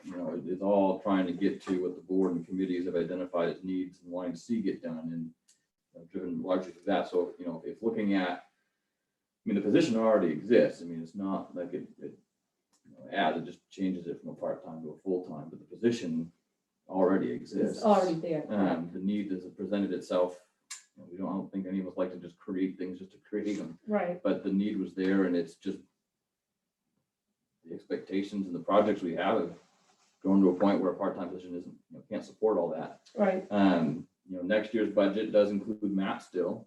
Unless if we look to, It's a 2-year fellowship. right, Yeah. if we look to continue and get a different fellow to work on a different project, there's a potential there that number stays the same or potentially goes down. mhm, So there's something there. Looking at it, this snapshot of time for the last 2 years and I guess 3 years if you count this year, it has changed a lot. What we're getting out of and the projects and where we are in some of those projects has changed substantially. What we're getting out of it was very part-time in 2019 based on what we were doing in 2018 was probably even less than that. But we were just starting the downtown master plan project. We were in the middle of it, then. It was finalized last year. That was a big reason why this all started in the first place. But again, since then, there's so much more committee support and outreach and engagement support. I think that for the most part, the things that the community's seen value in and wants to see us maintain. And so, and that's part of what Gabe was looking at was in that consultant model. A lot of what you see here, she's provided how do we transition away from what the position has been doing to finding a way to integrate it into current employees' time and ability to take on some of those things. I couldn't wrap my head around some of that. Some of it's possible, and I think creating teams and within the staff will be helpful in some areas, like the website management. Maybe some other things we can still look at doing that, just to create the redundancy and the ability to, if someone's out for whatever reason or positions change. You want to cross train too. We need that. Right now it is dangerous because most all of it lives with this position. So we do acknowledge we need to put some of that, what she was looking at, in place. Is there a way to, say, make the position full-time for, a certain number of years and then have to revisit it, not make it a permanent full-time position, say, make it for 3 years or something like that? Would that make you feel more comfortable, Eric, if it was, there's a lot of projects in the next 3 years and then revisit it after 3 years, so it's not. I guess you can always cut a full-time position any year. So we don't necessarily discuss it by specific line, but yeah, the town manager position, the board of selectmen could 1 year decide, Or don't need it anymore. Or if there's ever a time when the roads are excellent and you don't need as many town crew, you could, presumably cut one of those. You can cut a position, yeah. It happened several years ago, that the department was reduced by an employee. Yeah, at one time, we were down to me part-time and two full-time. Because with that, 3 didn't make sense. I'm not talking about I'm not proposing we do Right. such a thing. No, I was Yeah. just asking you if that would. Well, I mean, that doesn't really make sense to say, well, this will be a 3-year position now because we might not need it in 2 years. So. And as far as, Gabe's done great with community outreach, and obviously communication this year has been very important. But in general, we live in a small enough community where everybody knows what is going on before it even happens. In general, that as people, we don't necessarily have to spend a lot of time really reaching out to the community to tell people what we're doing, because it's generally pretty obvious. But sometimes how accurate is what everyone's Right. doing. The rumor mill starts and then it's, Well, the rumor mill, don't worry, the rumor mill still. Yes. so I think the outreach is important. I don't think the majority of the time is spent on outreach though. I think it's a part of the job, but I think. But it's not a small. Well, You wanna- maybe I'm wrong. Gabe's worked up to look at. I asked her if she could try to do it, is try and show the grant offsets that we know about for next year that offset some of the work product that's been expected from committees and the board. That's something that, Gabe, if you can put up and do a screen share. Can you do that? Yeah, I can.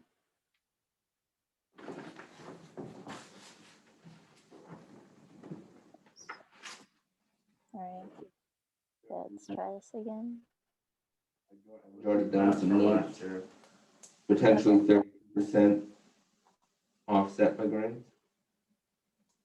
Yeah, so this is like, of course, not everything that we know about, but things that, can you guys see that okay? Not If you really. fill the but- screen bigger, it'd be better. Yeah, okay. To zoom in. There we go. Oh, good. Is that helpful? Better? Yeah, it's really good. Okay. So we did, like, these are just, some of the projects and some of the things we've applied for. Doesn't necessarily mean we're going to get them. Some of these are secure. There's still a little bit money left over for broadband. So there's a couple of things that, we haven't applied for this, but we talked about the, addressing the water quality issues around the island. I mean, that's something Annie's been talking about working on, and that affects economic development options in terms of areas that are close to shellfish harvest, as well as potentially having effect on aquaculture. So long-term, economic diversification options. I mean, we need to address water quality, so there's grant funding for that available. So anyway, if we look at total, and this isn't, counting, of course, the this is just essentially for that budget line, the planning budget line. So could be as much as 45% offset. And those are just the ones we know about. If there's others that come up, we would apply. So it could lower that total department cost to around 52,000 instead of close to 94.5.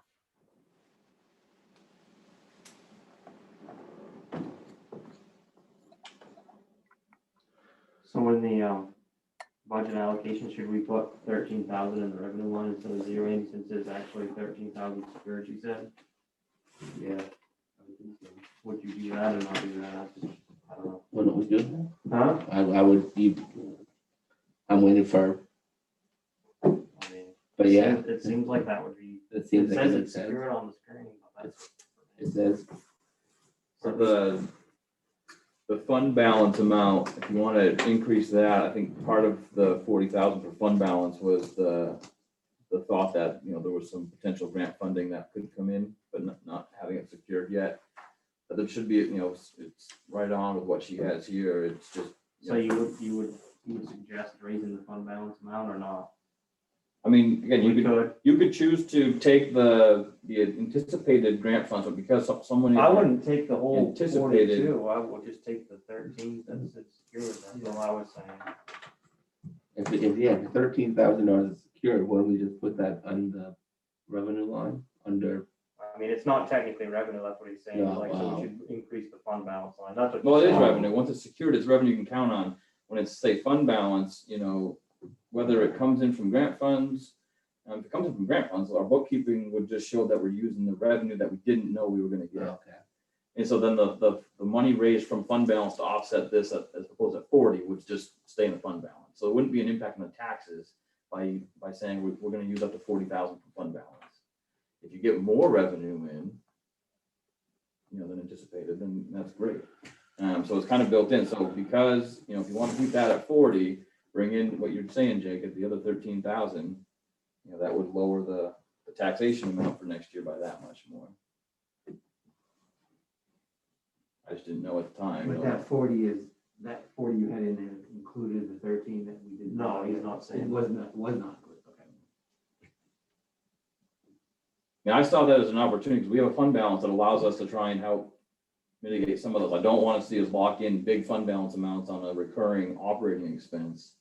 You know, but where we know some of this was hopefully offset by some granting, I said, let's aim a little higher on that one than we might in some of the other ones and hope that some of the grants offset it and it wouldn't be so much as a fund balance, you know, dependency. Because you just don't want to count on some of that as a recurring offset. You don't always know where your fund balance is going to be at. But it is at a healthy amount right now to be able to have the ability to do that. Well, I mean, if we do that, then it would take the increase to 17,000, which would be, what's that, 35% roughly? Yeah. Just quick math, I didn't do any. I think that's. I mean, it's not 25%, it's not half of it, but 30%. I mean, none of us as a board want to be up here, you know, babysitting all these other commissions that she's been helping us get, and her and Matt getting into shape. I mean, from 4 years ago, when I came onto the board till now, I mean, there's been a lot of work that's been done primarily through Gabe Prodden and poking people to get, you know, all these commissions into shape. It is hard to create another full-time position, but in this case, I kind of agree with Donald that, I mean, we should go for it for this year. I mean, we have a lot of stuff coming up this year specifically too with everything that's going on. I mean, we can revisit it next year. That's Yeah, I think my position she's as well. done an awesome job. We can't imagine not having to do, Andy trying to do. I couldn't. Yeah. I'm sorry, I couldn't. It's not a one-person job at this point. Well, grant No. writing is a Yeah. full-time job. Exactly. I mean, the Right. medical center has people that they hire that just do grandfathering. And so certainly, like you say, if a full-time position can always be at some point revisit it, I eliminated. mean, It's not if we like don't, it's- if we don't think we're getting the value, which I think we're getting, definitely getting our money's worth for this one. Yep. The next Oh, no, one, I agree. I mean, I just make a motion that we, in the budget allocation, I don't know if I need to make a motion about that, we put 13,000 in the revenue and then decrease the taxation amount. Actually, I don't know which one we're going with. Are we going with Andy's or Gabe's numbers? Because Andy's are a couple $1,000s lower, I guess. Your, Right, so it would take it down to what, 37, 140, 240? yeah, On that's what I'm, taxation. that's what I'm proposing. Just put her as an employee, I guess, instead of a service fee thing. And that puts it pretty close to what the taxation amount and impact was this year. Right, it's only 35.7, so it'd be $1,500, $2,000. $2,200, sorry. Want me to make the whole motion? Now you've come this far. Huh? Now you've gone that far, yeah. Alright, I make a motion that we fund the planning budget for 90,142, 13,000 revenue, fund balance 40, taxation 37,142. I'll second that. Okay, motion by Jake, seconded by Donald. Any further discussion? I think you guys make a great case. I think you convinced me as well. So, all those in favor? And none opposed. Thank you very much, Gabe, and I'm assuming you also wrote most of this, but all of this budget, as you did last year. Your presentations are always excellent. Yeah, thank you, guys. Thank you. So, since we don't have much left, we want to report to town manager, Yes. because we only have a couple items that are of real discussion. Two numbers we pretty much can't do anything with. What do we got? Library, cemetery, library. Cemetery, library So we got donation, 5 things left to do Debt at the service. town meeting. and debt services. We've already committed, this is all, everything in debt services money. Well, those last 2 lines, we can't really change unless we want to go to all the counties. Yeah. That service in Knox County, okay. So basically, we got, I mean, basically, we got. We're library. pretty well, we can finish this up next week, Basically, we got library and something. Yeah. right? And we don't have to pay back the bonds, right? About that capital project, right? So, We don't have to pay back the bonds, right? We can. Can I just ask you something else to ask the board on the donation? Has the board given any thought, well, this is something that's not there. Any thoughts of the town donating money towards the MLA legal fund? We've never discussed that. I mean, just throwing it out, see what you guys think, to show support for the lobster community. I know some towns have is that, when you get the newspaper, you can see what towns and people have donated money. Mm, I've never been, Does Stonington donated some money or I believe, off the top of your head? Any idea of like a rough amount of? they usually, most of them are 500 or. Okay. Most, it's not like, No Like one's the guy on donated North Haven $15,000, that gave $20,000 or $50,000. anything. right, but I mean, just something, so then it shows, for the world to see that the town yeah, has support. It's, why don't we add it as, we'll add that as a consideration. I think it's worth discussion. we'll put it on there and discuss it. Yeah, anyways, right? Right, yeah, I'm not saying we, thank you. Yeah, no, I just thought I'd throw it out to you guys. I know, it's something that we haven't discussed. but I'm sure we can eliminate a donation somewhere else too. Great. I wouldn't have thought of it. Okay. I said I wouldn't have thought of it. Yeah, no, I've never would have even crossed my mind. Thank you. All right, so let's go to report of town manager. We've done good work here. So the only thing wanted to circle back on that from our last meeting was following up on the request that the town have some sort of official statement or position at the rally coming up next week.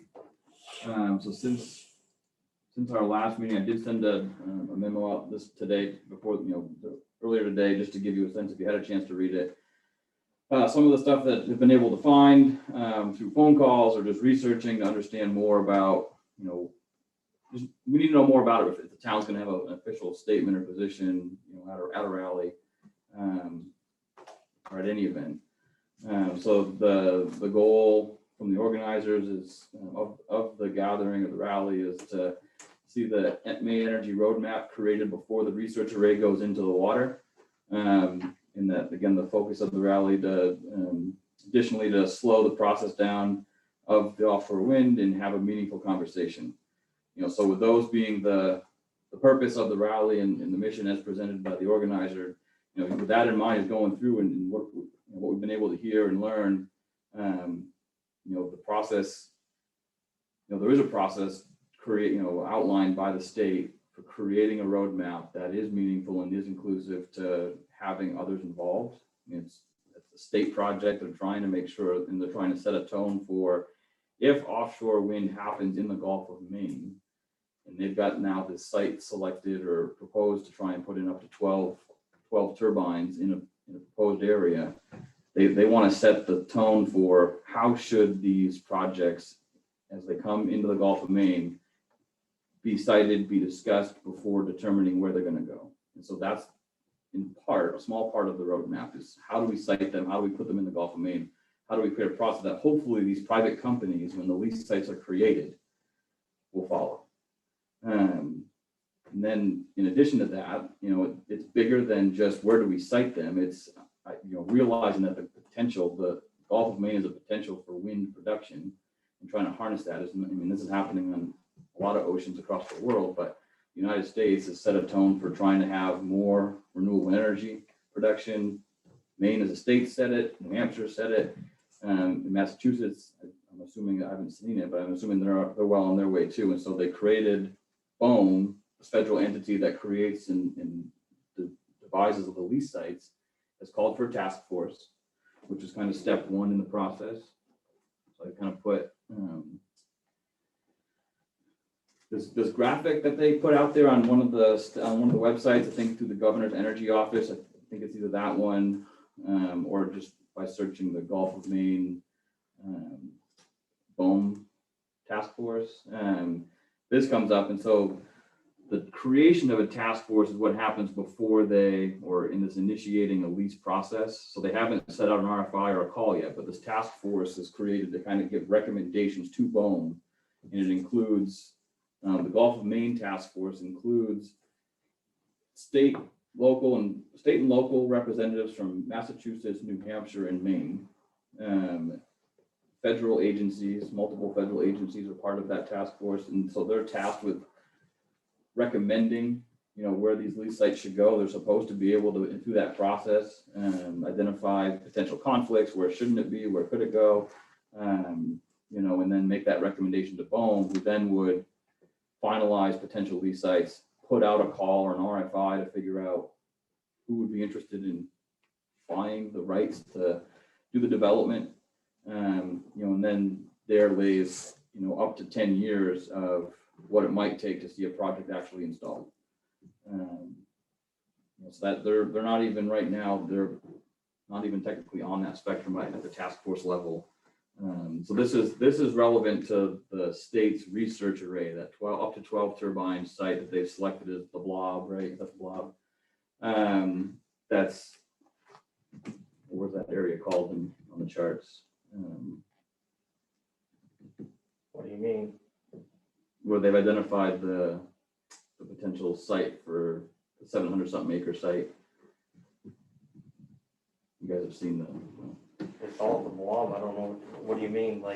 So on our chart map in the Gulf of Maine, it's mostly south of Monhegan, off the coast of Booth Bay, down in northern, I don't know if it's northern Casco Bay or what it's referred to on the chart. But.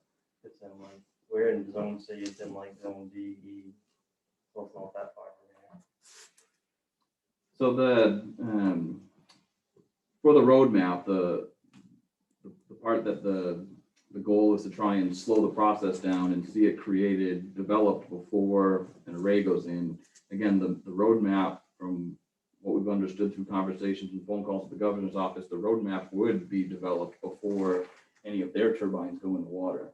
It's separate from the one that's off the coast of Monhegan. That's a separate venture that started over 10 years ago through the University of Maine and Aquaventus. The project is called Aquaventus. It was, I think Statoil was involved in it at one point. Now there's this Diamond Energy or something it's called, which is a subsidiary of Mitsubishi. They partner, they're involved with the University of Maine to put up this model, this floating turbine, this technology, and this system that the University of Maine has kind of created to show what one of these looks like. That's a separate process from the roadmap that's to be created in the state of Maine's research site. And so the goals of the roadmap process, or the key objectives of the roadmap process, develop a comprehensive roadmap for advancing offshore wind industry. So Maine sees, if offshore wind is to happen, and all signs point to it will, it's happening in a lot of other places, the mid-Atlantic states, the federal government's carved out and identified lease sites on the whole mid-Atlantic state seaboard. I think off the Cape, northern tip of the Cape in Massachusetts is the closest one, I think, to the Gulf, in the Gulf of Maine. So they see it as, if this is happening, how does Maine become relevant in the possibility of harnessing the jobs and the production of the components that would be needed to create these? And so it's, again, bigger than just that one focus of where do we site them. Identifying and prioritizing offshore wind opportunities meant to maximize jobs, the investment, while minimizing conflict, particularly with the maritime industry. So it's already a particular interest of them through this process to make sure it does minimize the impact of the fisheries. Again, the strategy behind advancing commercial markets and enhancing industrial supply chain.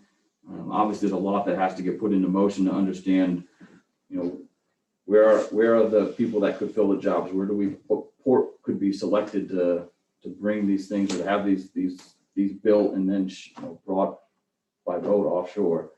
A better understanding of ocean uses. Some of the federal fisheries are very well mapped or tracked and have a better sense of what fishing ground is most productive for certain fisheries, and that's largely not available for the lobstering as a whole. And so that's something I assume that they've been talking about, the DMR has been talking about for over a decade. The idea of trying to go to 100% reporting and understanding more about how and where we use and harvest the lobster. So that's a big missing piece in these discussions at this point. But something that they're trying to figure out, how do we better understand that. And then the final one, they're develop and implement a comprehensive engagement process relevant for all stakeholders, implementing the vision and goals. So, from what they've provided, it seems like it's a very open, process, or to get back to the word used there, a meaningful process, a meaningful conversations. It seems like, as long as we know when the meetings are happening, we can can be part of that process, if not part of the table in that working group. That seems like that'd be a great place for us to try and get to. If either someone from, I had asked in the conversation that Jake joined the other day, if someone from Vinalhaven or Stonington could be part of that work group that is either still being created or has been created. It seems like that would be a good place to be at in terms of that roadmap process.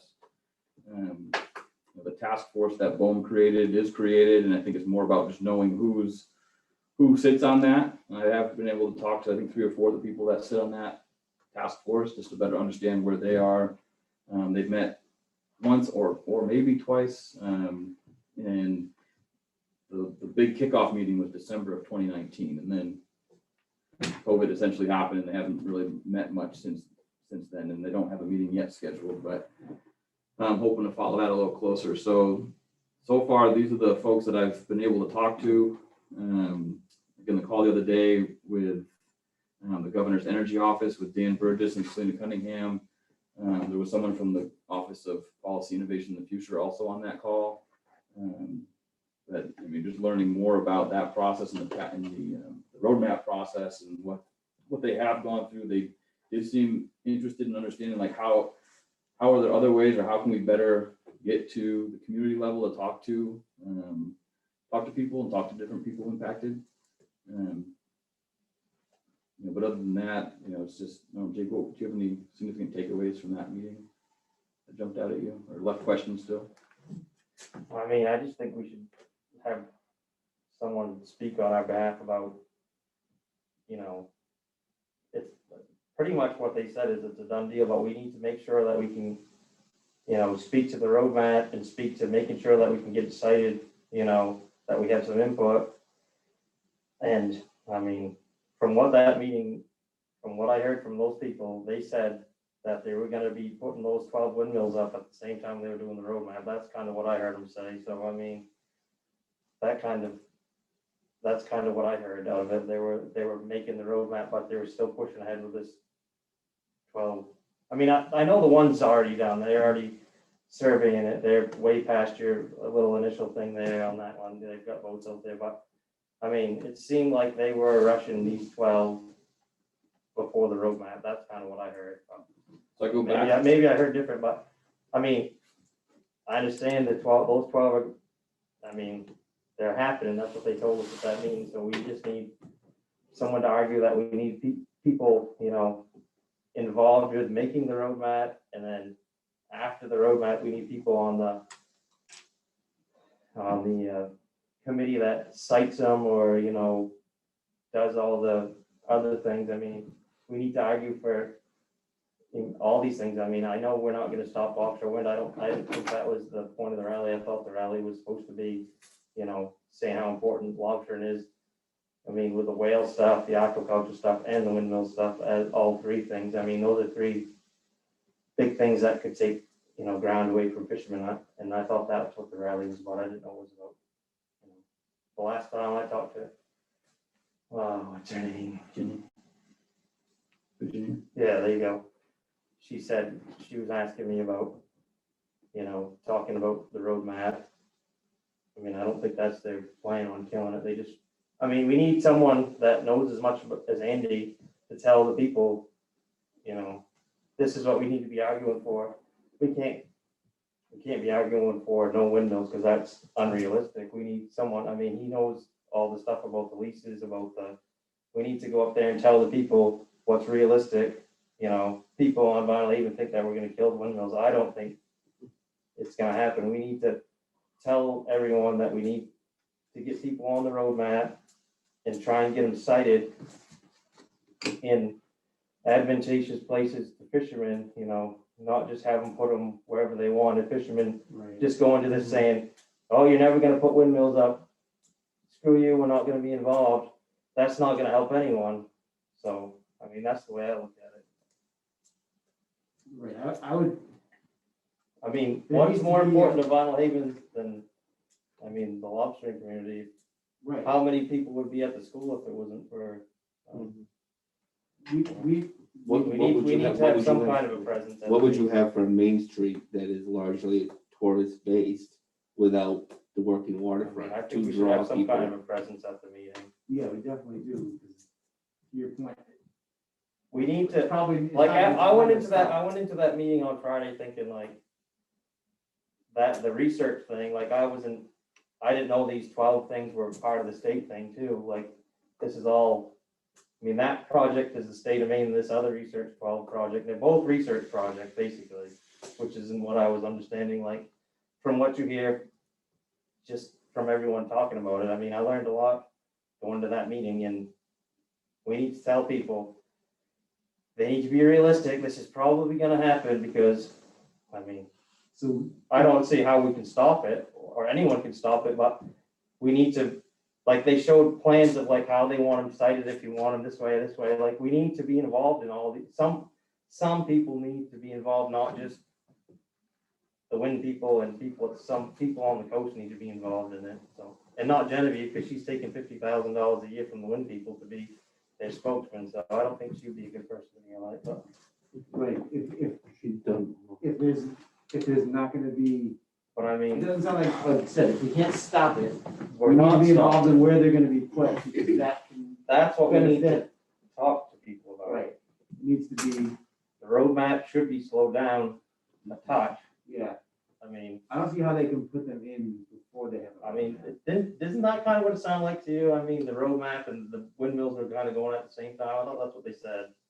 The process of, so this graphic that's up here, the eventuality of an installation of an array, right? That's if you take the accelerated timeline, I mean, you're probably talking 8 years, just based on those numbers that are up there before you get to the installation. So they talked about, from what I understood, was moving forward on this timeline, this process that BOEM has created this is how you get to the installation of an offshore wind project. And so they have to get through all those different all those different steps, presumably, to be able to get to that. And that the roadmap isn't, just about where do we site them. It's so much bigger. And from a state perspective, if they're going to be relevant and have take the chance to try and advocate for the jobs and the industry to be able to build these things in the state of Maine, they're competing with other states potentially to try and get those jobs and those opportunities. And so they're seeing this as a much larger picture, the roadmap kind of trying to encompass how do we even think about building them in the state of Maine? Where's the base for the people that would work to do these things? Who are the businesses that would be able, so, that roadmap is much more part of that, and trying to be able to get that created ahead of, the potential of lease sites being created within the next, 2 years? Yeah, I don't see a time, I don't see where. So you have this up to a half a year for area identification. So that's after the leasing process is initiated. I haven't gotten to that part yet for the Gulf of Maine projects. Then why do they have the log drawing? It's a research project. They put into BOEM for a research array to go in, and this is the area that they've identified to try and put that in. It's a research project to try and get ahead of the federal government's process of carving up and creating lease sites for commercial endeavors in the Gulf of Maine. And so if the state of Maine is able to create this energy roadmap using the EDA money that was given to them to identify a process that's ideal for siting, and how does the state of Maine look at this is an opportunity to try and create jobs for the state that are meaningful. So that process generally of getting to the point where you've installed your turbines, it's a multi-year project. And that, yes, at the same time, they would be looking to do the roadmap, because you want to be able to have at least the roadmap figured out within the next probably 3 years, 2 to 3 years, I'm guessing. Meanwhile, the siting and the installation of turbines is 6 to 10 years, probably 8 to 10 years out. So is this email from this Mrs. Olson, she states the rally's goal is focused on slowing the process down and having meaningful conversations. So that's what the rally is supposed to be about, correct? That's what I've got. I mean, that's what she says. So What is I've gotten that, from her. and who is That's Mrs. what I've Olson? heard. I do not know. Probably not Maggie. No, Virginia. probably Olsen, not. yeah. Oh, dear. She's out of Stone. I mean, if that's the thing that looks good for a lot of the coastal communities is they're gonna be able to have a lot of jobs, potentially, but not out here. They're not gonna build the windmills out here, or, that's the only thing that worries me about We want the whole thing. Even in Stonington, you could drive to Bucksport if they start building the windmills up there, but I mean, out here, we're not gonna benefit from that. right, that's Well, why we, so certainly, someone needs to advocate for, something. certainly, no, we probably won't benefit Vinalhaven in that way, but I'm just saying, wondering if this is true, what this woman says, then are they really, you do want to go and have a discussion, you're not just going up there and hollering and screaming and, I mean. Well, I mean, Well, it's a rally. We're gonna have a We're gonna peaceful sit down in protest. front of Yeah. everybody, right? It's just a rally. Yeah, I mean, I can see Andy's point on why he might not feel that he wants to go and speak on behalf. I understand. Of the board. I mean, the board's got to come up with a position. I mean, I've also still got a schedule that I got to try and change to be able to be available to go up there. But again, if it's being asked, the town of Vinalhaven, and I represent the board, take a position, or not a position, but Right. bring a I don't think we statement, should even really then take a position. We should just say, this needs to be address that this is a big economic issue for our island. Yeah. I mean, we don't have to take a stance one way or the other, but I mean, $40 million is $40 million, that, you know, I mean, there's no other way around it. We're not getting that anywhere else from windmills or anything else. That, I mean, Well, and we just need to tell people to be realistic. if we're going to ask someone on behalf of the town to go up and speak, I think we probably should have a position. Right. I mean, we better, you know, I mean, to me, the position is whatever the mission, the goal of the rally is, you know, and they did want us to talk about, I don't have the data to clearly show and link, you know, how the lobster landing and the value, and I mean, to be able to succinctly connect that to, I mean, we know that it's important, we know it's, how do you replace it? You know, nowhere along this is it's wind or us. I mean, you know, the whole goal was to try I and, didn't think it was just about wind. I thought it was about whales and aquaculture and everything, the way they told me about. I mean, there's definitely a lot mounting against, Yeah. I guess, the industry at the moment, and I mean, whatever the The judge whale- comes the up whale with, rule's coming out and yeah, whatever. See, that's what I don't understand. They can, you know, that's what I don't understand about the whole thing is, well, that's what worse than the windmills is the whales. Like, You I know, thought the like- whole rally was about, you know, protecting main fisheries, but. anyway, well, I so don't you say you can't go anyway. What are your prior commitments? I know you told us at the last meeting, but if you could remind us. What And meeting? the one that we facilitate, you know, that one's not as big of a deal, and probably get back by 4 anyways, but you know, I've got 2 other training things. One's a follow-up on an LPA test. It's a local project administration that has to be done if we're gonna receive federal funds. So I have to do that. That happens to be early in that afternoon, I think at 1. And that's the one, I don't know how I get back in time for that one. It's basically fly back, and so it's a mad dash to get up there, say a couple minutes of words and fly back. Yeah, I see in what I've been able to accomplish in the last 2 weeks in reaching out and communicating, having these meetings with people, to me is Well, Jake, meaningful and you are going, correct? You yourself, As far as, I mean, unless Yeah. something, unless something, right, I mean. Right now, I'm planning on it, yeah. well, I mean, I can get your in- commitments, Andy, sound serious enough that, you know, and important enough that, you know, they can't be changed. You know, I think this is an important I commitment was as just well, gonna say, I but can you get have, back by 1 o'clock if he needs to get back. Andy, did you speak with Kathleen? her, I didn't have a chance to again today. Of course, didn't do anything yesterday. Well, not much work related yesterday, being a holiday. But certainly can do that. It's I on was my just radar. curious what her thoughts are. Yeah, I think she's on the task force, the BOEM task force. I mean, frankly, that's right now, That in would my seem to mind, the me- most important one to be at Right. is that group that's gonna give the recommendation for identifying potential lease sites in the Gulf of Maine. You know, and from a lot of, you know, having the chance so far to talk to a few fishermen, it sounds like, I know it's not as simple as drawing, where's the line, 20 miles, 22 miles, 30 miles out, because it follows more the ocean bottom, the depth, you know, all those things, but, you know, the reality is there's not a lot that go beyond a certain point. And so it's like kind of working, where is that? And kind of create that, and how do you get that recommendation to the BOEM folks and try and hold firm on that? You know, so Senator Jackson's on that task force. I've reached out to him. There's a representative out of the kind of the Woolwich Dresden area. I've reached out to her. The town manager out of Searsport was also a representative from that way. I did talk to him today.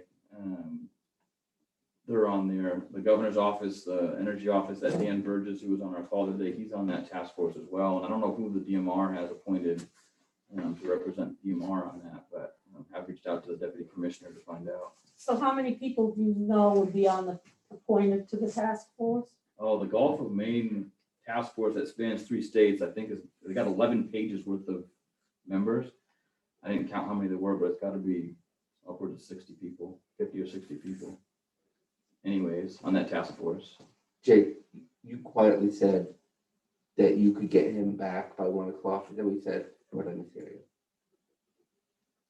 Yeah, I'm not staying up there all day. What time is the rally? What time does the rally begin? 10 o'clock? Well, I thought, well, that's what I've been told.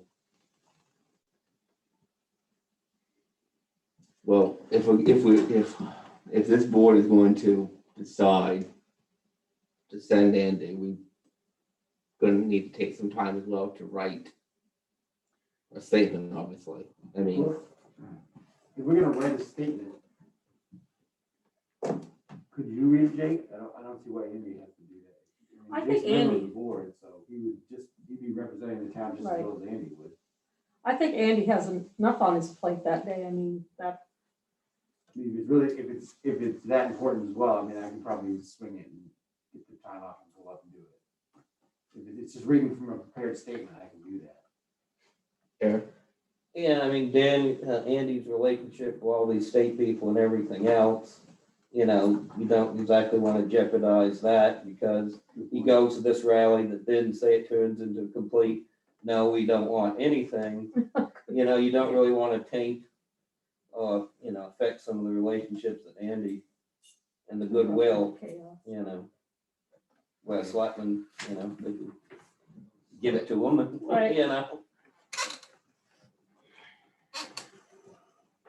mean, I think it would mean more coming from someone that's not a lobsterman than coming from me. Well, I'm not. So there you go. Yeah. Yeah, I think it would be the most important thing to me, it would seem to be getting on that board, that boat, what is it, boat? That would be crucial to, or beneficial, or whatever the correct word is, if you could get appointed to that board. That would be a good goal to. That Bohm thing is that's down in Washington, right? It's a federal agency that's in charge of, regulating the ocean energy, I don't Bureau of think Ocean Energy Management. they're the end all be all ones that decide where they go. Mhm. I don't think you're getting anyone on that committee.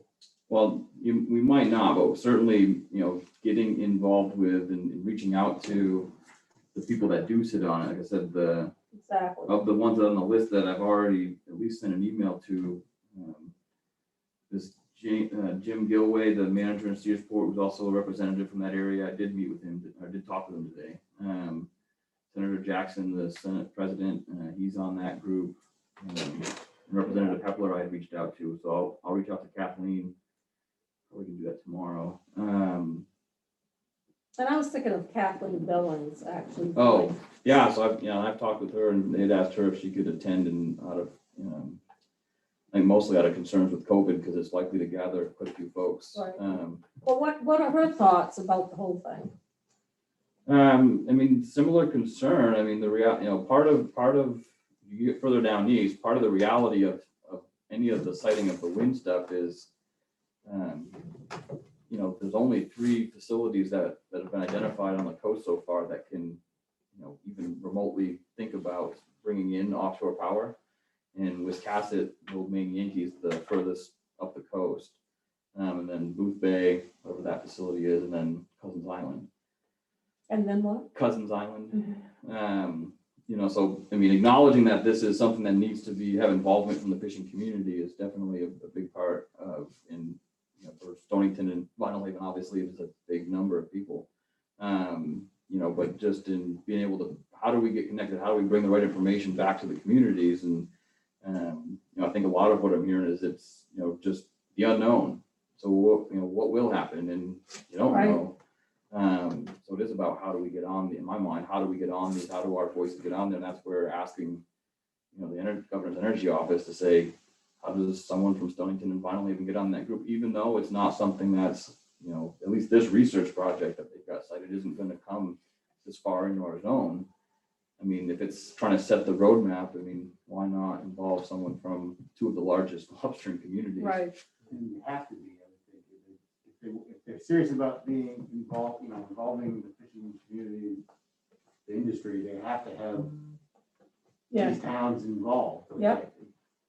Otherwise, they're just pushing through because they're gonna do what they want to do. So who's gonna, Another thing is just because you're from Booth Bay, if they take your area down there, you're not gonna keep your traps on shore, you're gonna move them somewhere, and where are they gonna come? True. They're gonna come down this way, that's why, you know, if they don't have any place to go, and that whale place goes, where are they gonna be? They're gonna be right out where I am. Right. So that's Yeah. why people down east are worried, because people are already, you know, there's only so much area that you can go in, unless they're gonna open up more area, you know, change the lobstering rules to let us go further into area 3 when they take some of our zone, because I mean, they have That's just huge about amounts of imagining. bottom, I mean, Why don't they do I just about imagine they will. huh? I just about imagine they will. Me too, but I mean, the only close area around here wasn't in area 3, it was in area 1 for the whale thing, so I mean, it's just, I mean, that's why I thought it wasn't just a total windmill thing, it's like, you're gonna realize there's only so much ocean out there.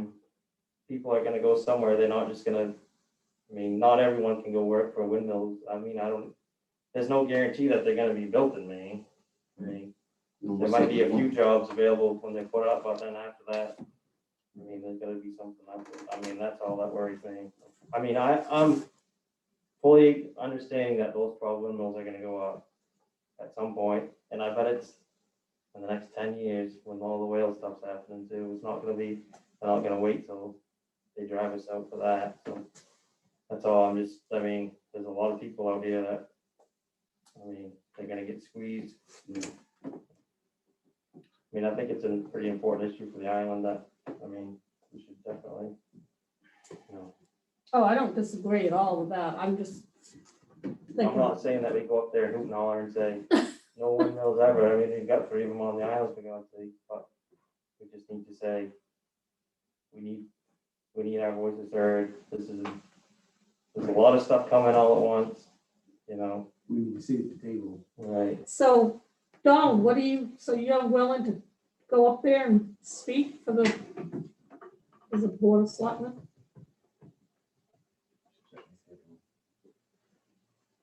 28th, is that right? Because Jake could have you back by 1. Doesn't look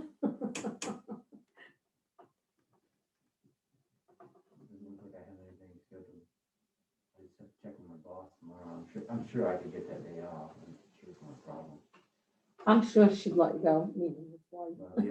The other thing is I have to also take the 30th off, because I'm What's that? leaving- I have to take next Friday off as well to do something for my mother, so I have other, wish they coincided, but either way, I mean, it is important to the town, I can make it work, if need be. I mean, I think the town would appreciate it. Andy wouldn't spoke, but that's just my position. I mean, Andy does have prior commitments, fine, I have some flexibility, I can do it. If that's what the board wants, I can do it. Well, we now have, okay, now that we've reached 2 varying, it'll be tough with an even board, but I think, so let's just go. I move that we send Andy to the rally. Second. It's been seconded by Jake.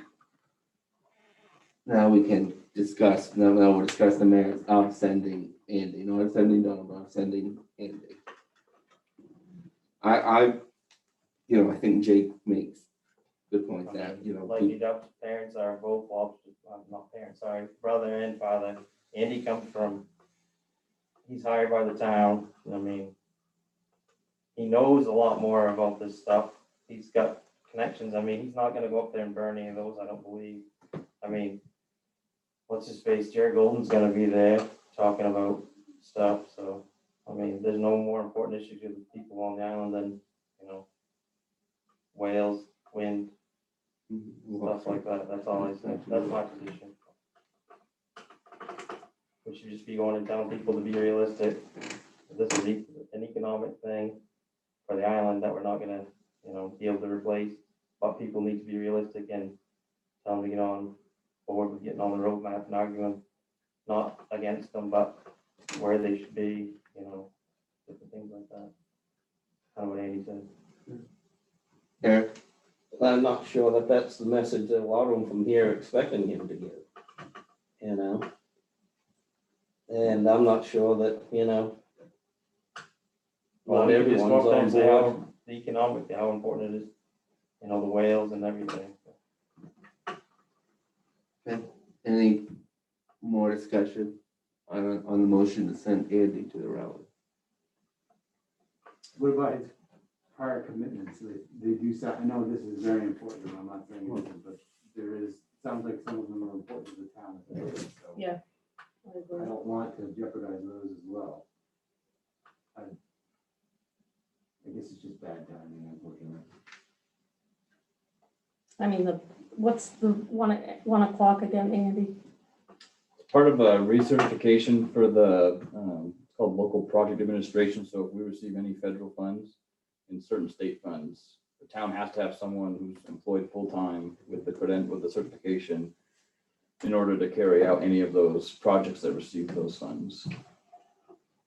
And so this is a one-time meeting that you need to be at in order to accomplish. Yeah, the first part was last week, and to finish it up, it's next Wednesday. And they can't move that at all. I can ask. I mean, it's all I can do is ask. And is an in-person meeting only, or is it It's it'd be at the 1 o'clock, so it's something I can do remotely. you can do it remotely? So if you were on the road, you know, Jake They'll be says back. he can't have you back by, I could definitely have them back on 1 o'clock, but no problem. okay, you would have to fly back when I was at, probably drop him off at the airport or. Oh, no, never mind, you'll be taking your boat, won't you? I'm gonna take my car to speedboat, but Oh, okay, well, in that case, I'm really not concerned about getting back. It's on the weather, I guess. I mean, we'll take a boat either way. Right. Okay, is there any more discussion? Okay, all those in favor of sending Andy to the rally? Opposed? Okay, the motion carries 3-1. In case the camera didn't see, Jake, Donald, and myself voted yes, and Pam voted no. I don't know how much it moved around. I Try and just get people to- some, try and have something written this week that we can all see, right? Maybe we all have to approve the message. Right, and we can, It'd be good to make me know that I'm bringing the board's message Yeah. to this on behalf of the board, right? This isn't something that what I don't appreciate is going just because I'm a town manager that I'm expected or need to be there, right? I'm here to deliver your message, so let's make sure that it's something that Right, the no, yeah, board can help me put together, and I can start it and pass it around, but Mhm. it needs Tomorrow I to get a desk appointment, but then I hold the last 2 days and I don't care to go again. I certainly didn't vote no because I don't believe in what's going on, but I voted no out of consideration for Andy and his schedule.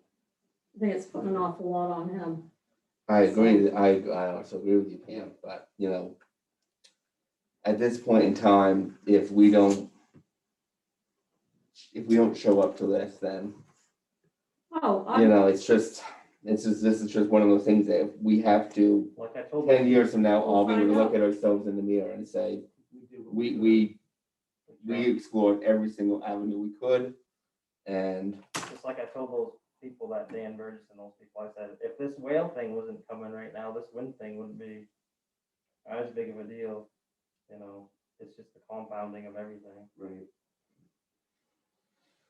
Okay, and yeah, I also have a great appreciation for what you do, Andy, and that you have a very busy schedule all the time, you know. But I appreciate that he knows so much about it. Right. I mean, he knows way more about all this stuff than most of us, so we can help. I mean, Right. Eddie is a better speaker in public than I am. Okay. I move we adjourn, Second. seconded by Donald Poole. All those in favor? Do you need a signature on that? Yes, we need one more. Did you sign it? There's 3 sheets,